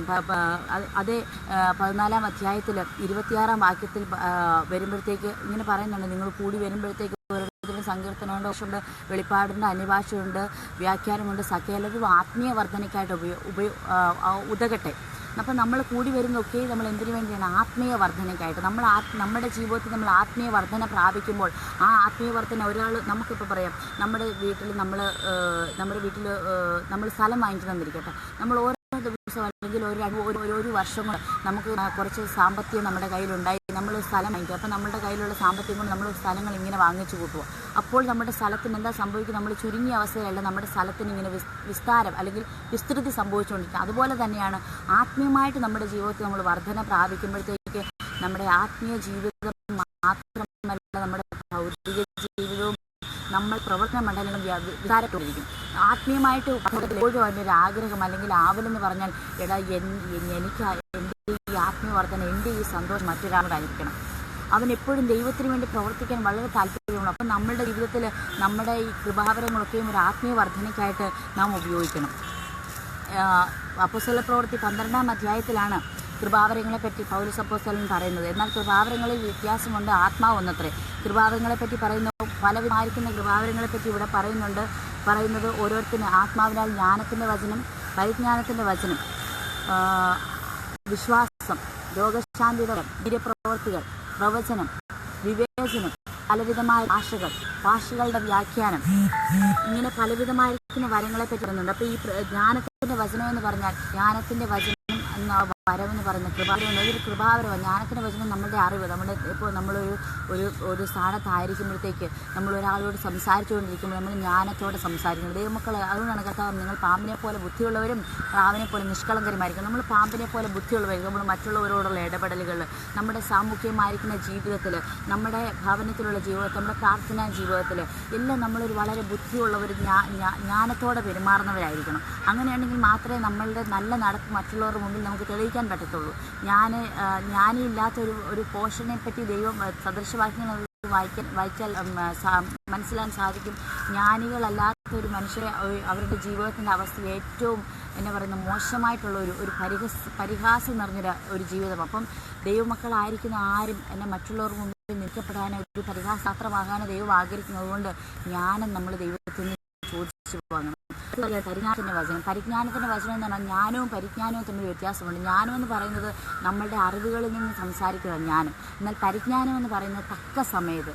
ഇപ്പോൾ നമ്മൾ പെട്ടെന്ന് നമ്മൾ ഒരു വണ്ടിയിൽ കന്ന് പോവുക, പെട്ടെന്ന് നമുക്ക് മുമ്പിൽ നമ്മളൊരു തടസ്സം കാണുമ്പോൾ ഉടനെ ബ്രേക്ക് ഇടുക, അതൊരു ജ്ഞാനത്തിൻ്റെ ഇതല്ല. പരിജ്ഞാനം പെട്ടെന്ന് ആ തക്ക സമയത്ത് എന്താണ് ചെയ്യേണ്ടതെന്നുള്ള അറിവാണ് പരിജ്ഞാനം എന്ന് പറയുന്നത്. സദൃശവാക്യം പറയുന്നുണ്ട്, പരിജ്ഞാനമുള്ള ആധരങ്ങളെ വിലയേറിയ ആഭരണമെന്ന്. അപ്പോൾ ഈ നാളുകൾ ദൈവമക്കൾ പരിജ്ഞാനം പ്രാപിക്കണം. പരിജ്ഞാനത്തിൻ്റെ വരത്തെപ്പറ്റി നമ്മൾ ആഗ്രഹിക്കണം. അതിനുശേഷം പറയുന്നത് വിശ്വാസം എന്ന് പറയും. വിശ്വാസം എന്തിനു വേണ്ടിയാണ്? നമ്മൾ ദൈവത്തിൽ വിശ്വസിപ്പിൻ, എന്നിലും വിശ്വസിപ്പിൻ, നിങ്ങൾ ഇടറിപ്പോകരുത്, നിങ്ങളുടെ ഹൃദയം കലങ്ങിപ്പോകരുത്, ദൈവത്തിൽ വിശ്വസിപ്പിൻ, എന്നിലും വിശ്വസിപ്പിൻ എന്ന് കർത്താവ് യേശുക്രിസ്തു ശിഷ്യന്മാരോട് പറയുന്നതാണ്. അപ്പോൾ വിശ്വാസം എന്ന് പറയുന്നത് ഒരു വരമാണ്. കൃപാവരങ്ങളിൽ ഒന്നാണ് വിശ്വാസം എന്ന് പറയുന്നത്. കാരണം നമ്മൾ വിശ്വാസം തോമസ് കണ്ടുകൊണ്ട് വിശ്വസിച്ചു, എന്നാൽ കർത്താവ് വിശ്വാസം നമ്മുടെ ജീവിതത്തിൽ ഒരു കാര്യം ചെയ്യുമെന്ന് ദൈവം നമ്മളോട് പറഞ്ഞാൽ ആ കാര്യത്തിന് വേണ്ടി നമ്മൾ വിശ്വാസമുള്ളവരായിരിക്കും. കർത്താവ് നമ്മളോട് പറഞ്ഞാൽ അത് ചെയ്യുമെന്ന് നമ്മൾ പൂർണ്ണമായിട്ട് വിശ്വാസം. അപ്പം വിശ്വാസം എന്ന് പറയുന്നത് ഒരു കൃപാവരമാണ്. നമ്മൾ കാണാൻ വിശ്വാസം വിശ്വസിക്കണം. നീ വിശ്വസിച്ചാൽ നീ ദൈവത്തിന്റെ മഹത്വം കാണാൻ മാർത്തിയോട് മഹത്വം നമ്മുടെ ജീവിതത്തിൽ നമ്മൾ പ്രാപിച്ചെടുക്കുക. അടുത്ത വരവെന്ന് പറയുന്നത് രോഗശാന്തി വരം. യാക്കോബ് അപ്പോസ്തലൻ പറയുന്നുണ്ട്, നിങ്ങൾ തമ്മിൽ രോഗശാന്തി വരേണ്ടതിന് വേണ്ടി തമ്മിൽ പാപങ്ങളെ ഏറ്റുപറഞ്ഞുകൊണ്ട് ഒരുവന് വേണ്ടി ഒരു പ്രാർത്ഥന. രോഗശാന്തി വരവെന്നുള്ളതും ദൈവത്തിൻ്റെ പരിശുദ്ധാത്മാവിൻ്റെ നിയോഗപ്രകാരം നമുക്ക് ലഭിക്കുന്ന ഒരു വരമാണ് രോഗശാന്തി വരം. ഇതും സഭയിൽ നമ്മൾ ഒരു രോഗശാന്തി വരമുള്ള ഒരു വ്യക്തി ഉണ്ടെങ്കിൽ സഭയിൽ അനേകർക്ക് വലിയ വിടുതലുകൾ നടക്കേണ്ടതിന് വേണ്ടി ഈ വിടുതലുകളെ കണ്ടുകൊണ്ട് അനേക ജാതികൾ ദൈവത്തിൻ്റെ അടുക്കലേക്ക്, കാരണം ഇന്നത്തെ കാലത്ത് രോഗശാന്തി വരമെന്ന് വളരെയധികം വിറ്റഴിപ്പെട്ടുകൊണ്ടിരിക്കുന്ന ഒരു വരം. ഈ നമ്മൾ മാർക്കറ്റുകളിലൊക്കെ പല കാര്യങ്ങൾ വിൽക്കുന്നത് പോലെ വിറ്റ് ഒരു സാമ്പത്തിക സമ്പാദനത്തിന് വേണ്ടി ഉപയോഗിക്കുന്ന ഒരു വരം ഇപ്പോൾ രോഗശാന്തി വരമെന്ന് പറഞ്ഞാൽ. എല്ലാവരും രോഗശാന്തി ഉള്ളവർ അടുത്തേക്ക് ആൾക്കാർ ഓടിക്കൂടുക, ഞങ്ങൾക്ക് എങ്ങനെ ഒരു രോഗസ്ഥം വേണം. അപ്പോൾ ദൈവത്തിൻ്റെ സഭയിൽ ഒരു രോഗശാന്തി വരമുള്ള ഒരാളുണ്ടെങ്കിൽ ഈ രോഗശാന്തി വരമുള്ളവർ എഴുന്നേൽക്കുമ്പോഴത്തേക്ക് അനേക ജാതികളിൽ നിന്ന് ദൈവത്തിങ്കിലേക്ക് അനേകരെ നമുക്ക് ആദായപ്പെടുത്തുവാൻ ഈ വരം കൊണ്ട് നമുക്ക് സാധിക്കും. പിന്നെ വീര്യപ്രവർത്തികളുടെ വരം. വീര്യപ്രവർത്തികൾ എന്ന് പറഞ്ഞാൽ രോഗസൗഖ്യമല്ല ഇവിടെ ഉദ്ദേശിക്കുന്നത്. വീര്യപ്രവർത്തികൾ എന്ന് മരിച്ചവരെ കർത്താവ് യേശു ക്രിസ്തു വീര്യപ്രവർത്തികൾ ചെയ്യും. വീര്യപ്രവർത്തികൾ എന്ന് പറഞ്ഞാൽ മരിച്ചവരെ ഉയർപ്പിക്കുക, വെള്ളം വീഞ്ഞാക്കുക, അങ്ങനെ പ്രകൃതിയുടെ മേലുള്ള അധികാരവും മരിച്ചവരെ ഉയർപ്പിക്കുക എന്നുള്ള അത്ഭുതത്തിൻ്റെ വീര്യപ്രവർത്തികൾ നമ്മുടെ സഭകളിൽ വെളിപ്പെടുന്നുണ്ടെങ്കിൽ നമ്മുടെ സഭ ലോകമറിയപ്പെടുന്ന സഭയായി തീരുവാനിടയായിത്തീരും. അതിനുശേഷം പറയുകയാണ് പ്രവചനം. ദൈവസഭയുടെ വ്യക്തിപരമായിരിക്കുന്ന ദൈവസഭയുടെ ആത്മീയ വർധനയ്ക്കും വേണ്ടിയും വ്യക്തിപരമായിരിക്കുന്ന ആത്മീയ വർധനയ്ക്കും വേണ്ടിയാണ് പ്രവചനം. 14-ാം അധ്യായത്തിൽ ഇങ്ങനെ പറയുന്നുണ്ട്, അന്യഭാഷയിൽ സംസാരിക്കുന്നവൻ തനിക്ക് താൻ ആത്മവർദ്ധന വരുത്തുന്നു, പ്രവചിക്കുന്നവൻ സഭയ്ക്ക്. അപ്പോൾ പ്രവചനം എന്ന് പറയുന്നത് സഭയുടെ ആത്മീയ വർധനയ്ക്ക് വേണ്ടി, വ്യക്തിപരമായ ആത്മീയ വർധനയ്ക്ക് വേണ്ടി ഉപയോഗിക്കണം. നമുക്ക് പ്രവചന വരവ് നമ്മൾ സഭയിൽ തീർച്ചയായിട്ടും ഉപയോഗിക്കണം. അടുത്തൊരു വരമാണ് ആത്മാക്കളുടെ വിവേചനം. എൻ്റെ ഒരു താല്പര്യപ്രകാരം ഞാൻ പറയുകയാണെങ്കിൽ എല്ലാ ദൈവമക്കളും പ്രാപിച്ചിരിക്കേണ്ട ഒരു വരമാണ് ആത്മാക്കളുടെ വിവേചനം. കാരണം ആടുകളുടെ വേഷം പൂണ്ട് ചെന്നായ്ക്കൾ വരുന്ന സമയമായത്. പല ദുരുപദേശങ്ങളും കടന്നു വരുന്ന സമയമാണ്. പല രീതിയിലും സാത്താൻ നമ്മളെ തെറ്റിക്കാൻ വേണ്ടി കടന്നു വരുന്നത്. അപ്പോൾ ഓരോ കാര്യങ്ങൾ നമ്മുടെ ജീവിതത്തിലേക്ക് കടന്നു വരുമ്പോൾ, ഓരോ കാര്യങ്ങൾ നമ്മുടെ കൺമുമ്പിൽ കാണുമ്പോൾ നമുക്കത് വിവേചിച്ചറിയണം. ഒരു ആത്മീയ പൈതൽ അല്ലെങ്കിൽ ഒരു ദൈവ പൈതൽ വിവേചന വരമില്ലാത്തവനാണെങ്കിൽ അവൻ്റെ ജീവിതത്തിൽ പലതിലും അവൻ തെറ്റിപ്പോകാനിടയായി തീരും. എന്നാൽ വിവേചന വരമുള്ള ഒരു ദൈവ പൈതലിനെ എത്രയും പെട്ടെന്നൊന്നും പിശാചിനെ തെറ്റിച്ച് കളയാൻ പറ്റത്തില്ല. അതുകൊണ്ട് ഓരോ ദൈവമക്കളും വിവേചന വരം വാഞ്ചിക്കുന്നവരായിരിക്കും.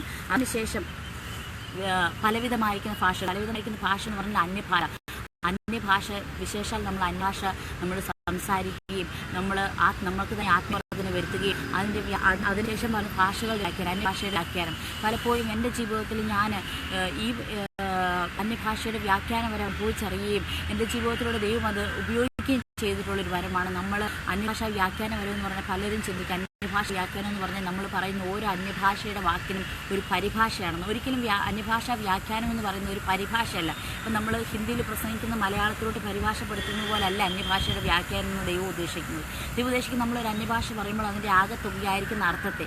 ഇപ്പോൾ ഒരു ഹിന്ദിയിൽ പ്രസംഗിക്കുന്ന ഒരാൾ 2 ഖണ്ഡിക പറഞ്ഞാൽ അത് മലയാളത്തിലേക്ക് നമുക്ക് വിവർത്തനം ചെയ്യുമ്പോൾ 2 വാക്കിൽ നമുക്കത് പറഞ്ഞ് അവസാനിപ്പിക്കാൻ സാധിക്കും. അതുപോലെയാണ് പരിശുദ്ധാത്മാവിൻ്റെ ആ അന്യഭാഷയിലുള്ള നമ്മൾ വ്യാഖ്യാനം എന്ന് പറയുന്നത്. അന്യഭാഷയുടെ ആകത്തുകയെ ചിലപ്പോൾ ദൈവത്തിൻ്റെ ആത്മ നമുക്ക് വെളിപ്പെടും. ചിലപ്പോൾ മറ്റുള്ളവർ പറയുന്നതിൻ്റെ അർത്ഥം ദൈവം നമുക്ക് മനസ്സിലാക്കി തരും. ചിലപ്പോൾ നമ്മൾ പറയുന്നതിന് തന്നെ ആ അർത്ഥം ദൈവത്തിൻ്റെ ഹൃദയത്തിൽ ഇങ്ങനെ നൽകിക്കൊണ്ടിരിക്കും. എന്തായാലും പരിശുദ്ധാത്മാവിൽ നമ്മൾ അന്യഭാഷ ആരാധിക്കും ആത്മീയ കർമ്മങ്ങളെ നമ്മൾ ഉപയോഗിച്ചിരിക്കണം. ഓരോ വ്യക്തി പരിശുദ്ധാത്മാവിൻ്റെ അഭിഷേകം പ്രാപിച്ച് അന്യഭാഷയിൽ ആരാധിക്കുന്നവരായി തീരണം. കാരണം അന്യഭാഷ ആരാധിക്കുന്നവൻ തനിക്ക് തന്നെ ആത്മീയവർദ്ധന വരുത്തുന്നു. ഓരോ ദിവസവും നമ്മൾക്ക് തന്നെ ആത്മീയവർദ്ധന വന്നെങ്കിൽ മാത്രമേ നമ്മുടെ ചുറ്റുപാടുകളും ആത്മീയമായിട്ട് വർദ്ധിക്കുവാനിടയായി തീരത്തുള്ളൂ. അതിനുശേഷം വീണ്ടും 1 കൊരിന്ത്യർ 12:28 നമ്മൾ മുമ്പേ വായിച്ചതുപോലെ കർത്താവ് പറയുന്നുണ്ട്, അപ്പോസ്തലന്മാരെയും പ്രവാചകന്മാരെയും ഉപദേഷ്ടാക്കന്മാരെ ആക്കിയതിനു ശേഷം വീര്യപ്രവർത്തികൾ, രോഗശാന്തികളുടെ വരം, സഹായം ചെയ്യുവാനുള്ള വരം, പരിപാലന വരം, വിവിധ ഭാഷാവരം. വീണ്ടും ഇവിടെ കാണുന്ന സഹായം ചെയ്യുവാനുള്ള വരം. അപ്പോൾ ദൈവസഭയിൽ അനേകരെ സഹായിക്കുന്ന ദൈവമക്കൾ, ഇത് ഞാൻ പറയാം ദൈവത്തിൻ്റെ കൃപാവരങ്ങളിലൊന്നാണ് സഹായിക്കാനുള്ള വരം. നമുക്കൊരിക്കലും ഈ പ്രവചനം വ്യാഖ്യാനം ഇതൊന്നും മാത്രമല്ല സഹായിക്കുവാനുള്ള വരം.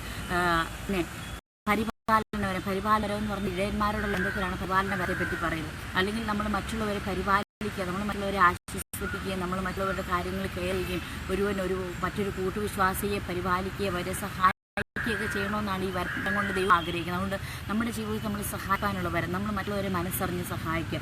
അതിനുശേഷം വീണ്ടും അവിടെ കൊണ്ട് കൃപാവരങ്ങൾ തീരുന്നുണ്ടോ? ഇല്ല. വീണ്ടും റോമർക്കെഴുതിയ ലേഖനം 12-ാം അധ്യായത്തിലേക്ക് വരുമ്പോൾ വീണ്ടും അവിടെ പറയുകയാണ് നമുക്ക് ലഭിച്ച കൃപയ്ക്കൊത്തവണ്ണം വെവ്വേറെ വരമുള്ളതുണ്ട്. ആ റോമർക്കെഴുതിയ ലേഖനത്തിൽ വീണ്ടും വെവ്വേറെ വേറെ വരങ്ങളെ പറ്റി പറയുന്നത്. ആ വരം എന്താണെന്നറിയാമോ? അതിൻ്റെ 12-ാം അധ്യായത്തിൻ്റെ 6 വാക്യം മുതൽ വായിക്കുമ്പോൾ, ആകയാൽ നമുക്ക് ലഭിച്ച കൃപയ്ക്കൊത്തോളം വിവര വരമുള്ളത് കൊണ്ട് പ്രവചനമെങ്കിൽ വിശ്വാസത്തോണം, ശുശ്രൂഷ എങ്കിൽ ശുശ്രൂഷയിൽ. അപ്പോൾ ശുശ്രൂഷ എന്നുള്ളതൊരു വരം. ശുശ്രൂഷ പറഞ്ഞാൽ കർത്താവായ യേശുവിൻ്റെ മാതൃക നാമം പിന്തുടരണം. യേശുവിൻ്റെ മാതൃക എന്തായിരുന്നു? അവൻ പറഞ്ഞു, നിങ്ങളിൽ ഒരുവൻ യജമാനാകാനാണെങ്കിൽ കർത്തൃ നടത്താൻ ആഗ്രഹിക്കുന്നുണ്ട്, അവൻ ആദ്യം എന്താ ദാസനായിത്തീരണം. യേശു എന്താ ചെയ്ത്? കൃഷ്ണന്റെ കാലുകൾ കഴുകുവാനിടയായിരുന്നു. അവൻ ശുശ്രൂഷ ചെയ്യുവാനിടയായിരുന്നു. അപ്പോൾ നമ്മൾ ശുശ്രൂഷ ചെയ്യിപ്പിക്കുന്നവരായിട്ടല്ല, ശുശ്രൂഷ ചെയ്യുന്നവരായിരിക്കുവാനിടയായി. അതിനുശേഷം പറയാൻ ഉപദേശിക്കുന്നവൻ. ഉപദേഷ്ടാവിനെ നമ്മൾ ഓൾറെഡി ചിന്തിച്ചു കഴിഞ്ഞു. അതിനുശേഷം വീണ്ടും പറയുന്നത് പ്രബോധിപ്പിക്കുന്നവൻ. പ്രബോധിപ്പിക്കുക എന്ന് പറഞ്ഞാൽ അതിൻ്റെ ഗ്രീക്ക് ഭാഷയിലെ അർത്ഥം വരുമ്പോഴേക്ക് ആശ്വസിക്കുക അല്ലെങ്കിൽ പ്രോത്സാഹിപ്പിക്കുക എന്നാണ്. നമ്മുടെ ജീവിതത്തിൽ പറയട്ടെ, ഓരോ ദൈവമക്കളും മറ്റുള്ളവരെ പ്രോത്സാഹിപ്പിക്കുന്നവരായിരിക്കണം, ആശ്വസിപ്പിക്കുന്നവരായിരിക്കണം. നമ്മുടെ കർത്താവ് എന്താ പറയുന്നത്? എല്ലാവരെയും ആശ്വസിപ്പിക്കും, മറ്റുള്ളവരെ പ്രോത്സാഹിപ്പിക്കുക. നമ്മൾ ഒരിക്കലും നമ്മുടെ ഒരു വാക്കുകൊണ്ട് ആരെയും തളർത്തരുത്. നമ്മൾ വാക്കുകൊണ്ട് മറ്റുള്ളവരെ താങ്ങണം. നമ്മൾ വാക്കുകൊണ്ട് മറ്റുള്ളവരെ പ്രോത്സാഹിക്കും. നമ്മളെ ഒരു പ്രോത്സാഹനം കൊണ്ട് മറ്റുള്ള ഉയർന്നു വരുന്നെങ്കിൽ നമ്മൾ ഏറ്റവും കൂടുതൽ സന്തോഷിക്കണം. ഈ നാളുകൾ നമ്മൾ പ്രോത്സാഹനം എടുക്കുന്ന വ്യക്തി, നമുക്ക് ഈ നമ്മുടെ ജീവിതത്തിൽ ഏറ്റവും ബുദ്ധിമുട്ടുള്ളൊരു കാര്യം, ഒരു നല്ല കാര്യം എവിടെയെങ്കിലും കണ്ടാൽ അതിനെ അഭിനന്ദിക്കാനായിട്ട് നമുക്ക് വളരെ മനുഷ്യർക്ക് വളരെ ബുദ്ധിമുട്ടുള്ളൊരു കാര്യം. ദൈവത്തിൻ്റെ ആത്മാവ് വസിക്കുന്ന ദൈവസഭയിൽ ദൈവം വിളിച്ച് വേർതിരിക്കപ്പെട്ട ഓരോ ദൈവങ്ങളെ ഈ നാളുകൾ മറ്റുള്ളവരുടെ നല്ല പ്രവൃത്തികളെ കാണുമ്പോൾ അവരെ വീണ്ടും പ്രോത്സാഹിപ്പിച്ച് വീണ്ടും അതിനുവേണ്ടി രക്ഷിക്കാതെ വീണ്ടും നന്മകൾ ചെയ്യുവാൻ വേണ്ടി അവർ ഒരുക്കിയെടുക്കുന്നവരായി തീരണം, മറ്റുള്ള ആശ്വസിപ്പിക്കുന്നവരായി തീരണം. അതിനുശേഷം പറയുകയാണ് ദാനം ചെയ്യുന്നവൻ ഏകാഗ്രതയോടെ. അപ്പോൾ ദാനം ചെയ്യുക എന്നുള്ളതും ഒരു വരമാണ്. നമ്മൾ മറ്റുള്ളവർക്ക് വേണ്ടി നമ്മുടെ കയ്യിലുള്ളത് നമ്മൾക്ക് ഇല്ലെങ്കിലും നമുക്ക് നമ്മുടെ കയ്യിലുള്ളതിൽ നിന്ന് മറ്റുള്ളവർക്ക് ദാനം ചെയ്യുന്നവരായിരിക്കണം. അയ്യോ, നമ്മൾ പറയാറുണ്ട് പലപ്പോഴും, ഇത് എനിക്കില്ലാത്തതുകൊണ്ടാണ്, ഉണ്ടെങ്കിൽ ഞാൻ കുറേയൊക്കെ ചെയ്ത്. അങ്ങനെയല്ല, നമ്മുടെ കയ്യിലുള്ളത് രണ്ടുള്ളവന് അത് ഒന്നില്ലാത്ത അതിന് ഒന്ന് കൊടുക്കണം. അങ്ങനെ നമ്മൾ നമ്മുടെ ഇല്ലായ്മയിൽ നിന്ന് നമ്മൾ ദാനം ചെയ്യുന്നുണ്ടെങ്കിൽ തീർച്ചയായിട്ടും സ്വർഗസ്ഥനായ പിതാവ് നമ്മളെ ധാരാളമായിട്ട് അനുഗ്രഹിക്കുവാനിടയായിത്തീരും. വീണ്ടും ഭരിക്കുന്ന ഉത്സാഹത്തോടെ, ഈ ഭരിക്കുന്ന ഉത്സാഹത്തോടെ എന്ന് പറയുന്നത് ഭരണമെന്ന് പറയുന്നത് ഇവിടെ നോക്കുന്നത് ഇതൊരു നേതൃത്വം അല്ലെങ്കിൽ നേതൃത്വ നിലയിൽ നിൽക്കുന്നവരെ, നമ്മൾ മറ്റുള്ളവരുടെ മേൽ കർത്തൃത്വം നടത്തുന്നവരായിട്ടല്ല, നമ്മൾ ദൈവം ഏൽപ്പിച്ചാക്കിയിരിക്കും. നമ്മളെ ഓരോ മാനങ്ങൾ ദൈവം ആക്കിയിരിക്കുമ്പോൾ നമ്മൾ അതൊരു അലസതയോടെ ചെയ്യാൻ വേണ്ടിയല്ല. കർത്താവിനെ ഈ വേലയിലേക്ക് എനിക്കൊരു അർഹതയും ഇല്ലാതിരുന്നിട്ടും ദൈവം എന്നെ ഇവിടെ ആക്കിയിരിക്കുന്നുണ്ട്, ഞാൻ ഉത്സാഹത്തോടെ രാവിലോടെ ചെയ്യുമെന്നുള്ളൊരു അങ്ങനെ ഒരു വരവ് നമ്മുടെ ജീവിതത്തിൽ നമ്മൾ പ്രാപിക്കുവാനിടയായിത്തീരും. അതിനുശേഷം പറയണം കരുണ ചെയ്യുന്നവൻ പ്രസന്നതയോടെ ആയിരിക്കട്ടെ. വീണ്ടും പറയുക കരുണയുടെ വരം. കരുണ എന്ന് പറയുന്ന ഒരു വരമാണ്. കർത്താവ് പുരുഷാരത്തെ കണ്ട് മനസ്സലിഞ്ഞു, രോഗികളെ കണ്ട് മനസ്സലിഞ്ഞു, കർത്തത്തിലായിരിക്കെ കണ്ടപ്പോൾ കർത്താവിൻ്റെ മനസ്സ് അലിയുവാനിടയായിട്ട്. ഈ നാളുകളിൽ നമ്മുടെ ജീവിതത്തിൽ നമ്മൾ മറ്റുള്ളവരെ കാണാം, സമൂഹത്തിലേക്ക് നമ്മൾ ചെല്ലണം, മറ്റുള്ളവരെ കാണുമ്പോൾ നമ്മുടെ മനസ്സലിഞ്ഞ് അവരോടൊരു കരുണ കാണിക്കും. കരുണ കാണിക്കുന്നതിനനുസരിച്ച് നമുക്ക് സുവിശേഷം അവരുടെ ഹൃദയങ്ങളിലേക്ക് ഇറങ്ങി ചെല്ലുവാൻ സാധിക്കും. നമ്മുടെ കൂട്ടുവിശ്വാസി ഒരാൾ കഷ്ടത്തിലായിരിക്കുമ്പോഴത്തേക്ക് അവർക്ക് അങ്ങനെ വന്ന് നന്നായെന്ന് പറയാനല്ല, അവരോടൊരു കരുണ കാണിച്ചപ്പോൾ അവരെ നമ്മുടെ കൂടെ ചേർത്ത് നിർത്തി നമ്മൾ ആശ്വസിപ്പിക്കുവാനും, അല്ല അവർക്കൊരു ആപത്ത് സംഭവിച്ചു കഴിഞ്ഞാൽ കരുണയോട് അവരോട് പെരുമാറും. നമ്മൾ മനസ്സരിവും നമ്മളൊരു മനസാക്ഷിയുള്ളവരായിട്ട്, മനസാക്ഷി അല്ലെങ്കിൽ കരുണയുടെ ഒരു മനോഭാവം നമ്മുടെ ജീവിതത്തിൽ, ഇതൊക്കെ ഒരു വരം. അപ്പം ഇത്രയും വരങ്ങളൊക്കെ നമ്മൾ ചിന്തിക്കുകയായി തരണം. ഈ വരങ്ങളെല്ലാം പരിശുദ്ധാത്മ നമുക്ക് നൽകി തന്നിരിക്കുന്നത് ദൈവസഭയുടെ ആത്മീയ വർധനയ്ക്കും നമ്മുടെ വ്യക്തിപരമായിരിക്കുന്ന ആത്മീയ വർധനയ്ക്കും വേണ്ടിയും അത് തന്നെയല്ല കർത്താവ് നമ്മൾ ഏൽപ്പിച്ചിരിക്കുന്നതും. നമ്മൾ ഒരിക്കലും മറക്കാൻ പാടാത്തൊരു കാര്യമുണ്ട്. കർത്താവായ യേശു ക്രിസ്തു ഒരു മഹാനിയോഗം നമ്മുടെ മേലിട്ടിരിക്കുന്നു. ആ നിയോഗത്തിൽ നമ്മൾ ആരും ഒഴിവല്ല. കർത്താവായ യേശു ക്രിസ്തുവിനെ ദൈവത്തിൻ്റെ ജീവനുള്ള ദൈവത്തിൻ്റെ പുത്രനായിരിക്കുന്ന ക്രിസ്തു അംഗീകരിക്കുന്ന രക്ഷിക്കപ്പെട്ട മാനസാന്തരപ്പെട്ട് ദൈവത്തിൽ ജീവിക്കുന്ന ഓരോ ദൈവ പൈതലിനും ഒരിക്കലും എൻ്റെ മേൽ ഇങ്ങനൊരു ഉത്തരവാദിത്വം ഏൽപ്പിച്ചിട്ടില്ല എന്ന് പറഞ്ഞ് ഒഴിയാൻ സാധിക്കത്തില്ല. നമ്മുടെ മേൽ ദൈവം വലിയൊരു നിയോഗം, ആ യോഗം ദൈവം തന്നിട്ട് ആ നിയോഗമാണ് നമ്മൾ പുറപ്പെട്ട് പിതാവിൻ്റെയും പുത്രൻ്റെയും പരിശുദ്ധാത്മാവിൻ്റെയും നാമത്തിൽ സ്നാനം കഴിപ്പിക്കൊണ്ടും ദൈവം നമ്മളോട് കൽപ്പിച്ചതൊക്കെയും പ്രമാണിക്കുവാൻ തക്കവണ്ണം ഉപദേശിച്ചുകൊണ്ട് സകല ജാതികളെ ശിഷ്യരാക്കും. അപ്പോൾ നമ്മുടെ മേലുള്ള ഉത്തരവാദിത്തം പുറപ്പെട്ട് ശിഷ്യരാക്കുക എന്നുള്ളതാണ്. എല്ലാ ശുശ്രൂഷയും ഒരു വ്യക്തിക്ക് ചെയ്യാൻ സാധിക്കത്തില്ല.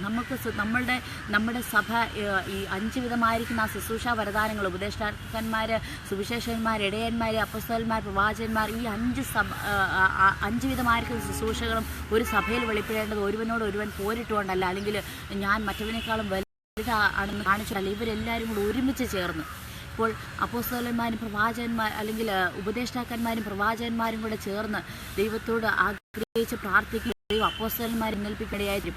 അപ്പോസ്തലന്മാർ എഴുന്നേറ്റ് അനേകരെ ശിഷ്യരാക്കുമ്പോൾ അവർ ദൈവസഭയിൽ കടന്നു വരുമ്പോൾ ഇടയന്മാർ അവരെ പരിപാലനം ചെയ്യുന്നവരെ തീരും. ഇടയന്മാർ അവരെ പരിപാലനം ചെയ്തുകൊണ്ടിരിക്കും. വീണ്ടും ദൈവസഭയിലുള്ള ഓരോ ദൈവമക്കളും സുവിശേഷകന്റെ പ്രവൃത്തി, അങ്ങനെ ഈ 5 വിധമായിരിക്കുന്ന ശുശ്രൂഷ വരദാനങ്ങളും ഒരുമിച്ച് ഐക്യമത്യപ്പെട്ടുകൊണ്ട് നമ്മൾ ഒരുമിച്ച് പ്രവർത്തിക്കണം. കാരണം 1-ാം നൂറ്റാണ്ടിലെയും വിടുതൻ്റെയും അവിടെയുള്ള ദൈവസഭയുടെ ആ ഒരു വ്യാപാരത്തിൻ്റെയും ഏറ്റവും കാതലായിരുന്ന വിഷയം അവർ ഒരുമനപ്പെട്ടു എന്നുള്ളതാണ്. പരിശുദ്ധാത്മാവ് അഭിഷേകം പ്രാപിക്കുന്നതിന് മുന്നമേ മർക്കോസിൻ്റെ മാളികമുറിയിൽ കൂടുന്നതിന് മുന്നമേ നമുക്ക് കാണുന്നത് 120 പേര് അവർ ഒരുമനപ്പെട്ട് പ്രാർത്ഥിച്ചു വന്നു. ഈ നാളുകളിൽ ദൈവമക്കളുടെ ഇടയിൽ നഷ്ടപ്പെട്ട ആ ഐക്യത, ആ യൂണിറ്റി നമ്മൾ എന്താ പറയുന്നത് തിരിച്ച് മടക്കി കൊണ്ടുവരണം. അങ്ങനെ ഒരു മനസ്സോടെ നമ്മൾ പ്രാർത്ഥിക്കുന്നുണ്ടെങ്കിൽ, ഒരു മനസ്സോടെ നമ്മൾ കാര്യങ്ങൾ ചെയ്യുവാൻ കൈകളെ കോർത്ത് പിടിക്കുന്നത്, നമ്മൾ ലോകത്തിൻ്റെ വിവിധ ഭാഗങ്ങളിൽ ശ്രദ്ധിച്ചുകൊണ്ടിരിക്കുന്ന ദൈവമക്കളെ നമുക്ക് ഓരോരുത്തരും കരങ്ങളെ കോർത്ത് പിടിച്ചുകൊണ്ട് ദൈവത്തിൻ്റെ രാജ്യത്തിന് വേണ്ടി അധ്വാനിക്കാം. നമ്മളെ ഏൽപ്പിച്ചിരിക്കുന്ന ശുശ്രൂഷ എന്ന് പറഞ്ഞാൽ പുറപ്പെട്ട് സകല ജാതികളെ ശിഷ്യരാക്കിക്കൊള്ളുക.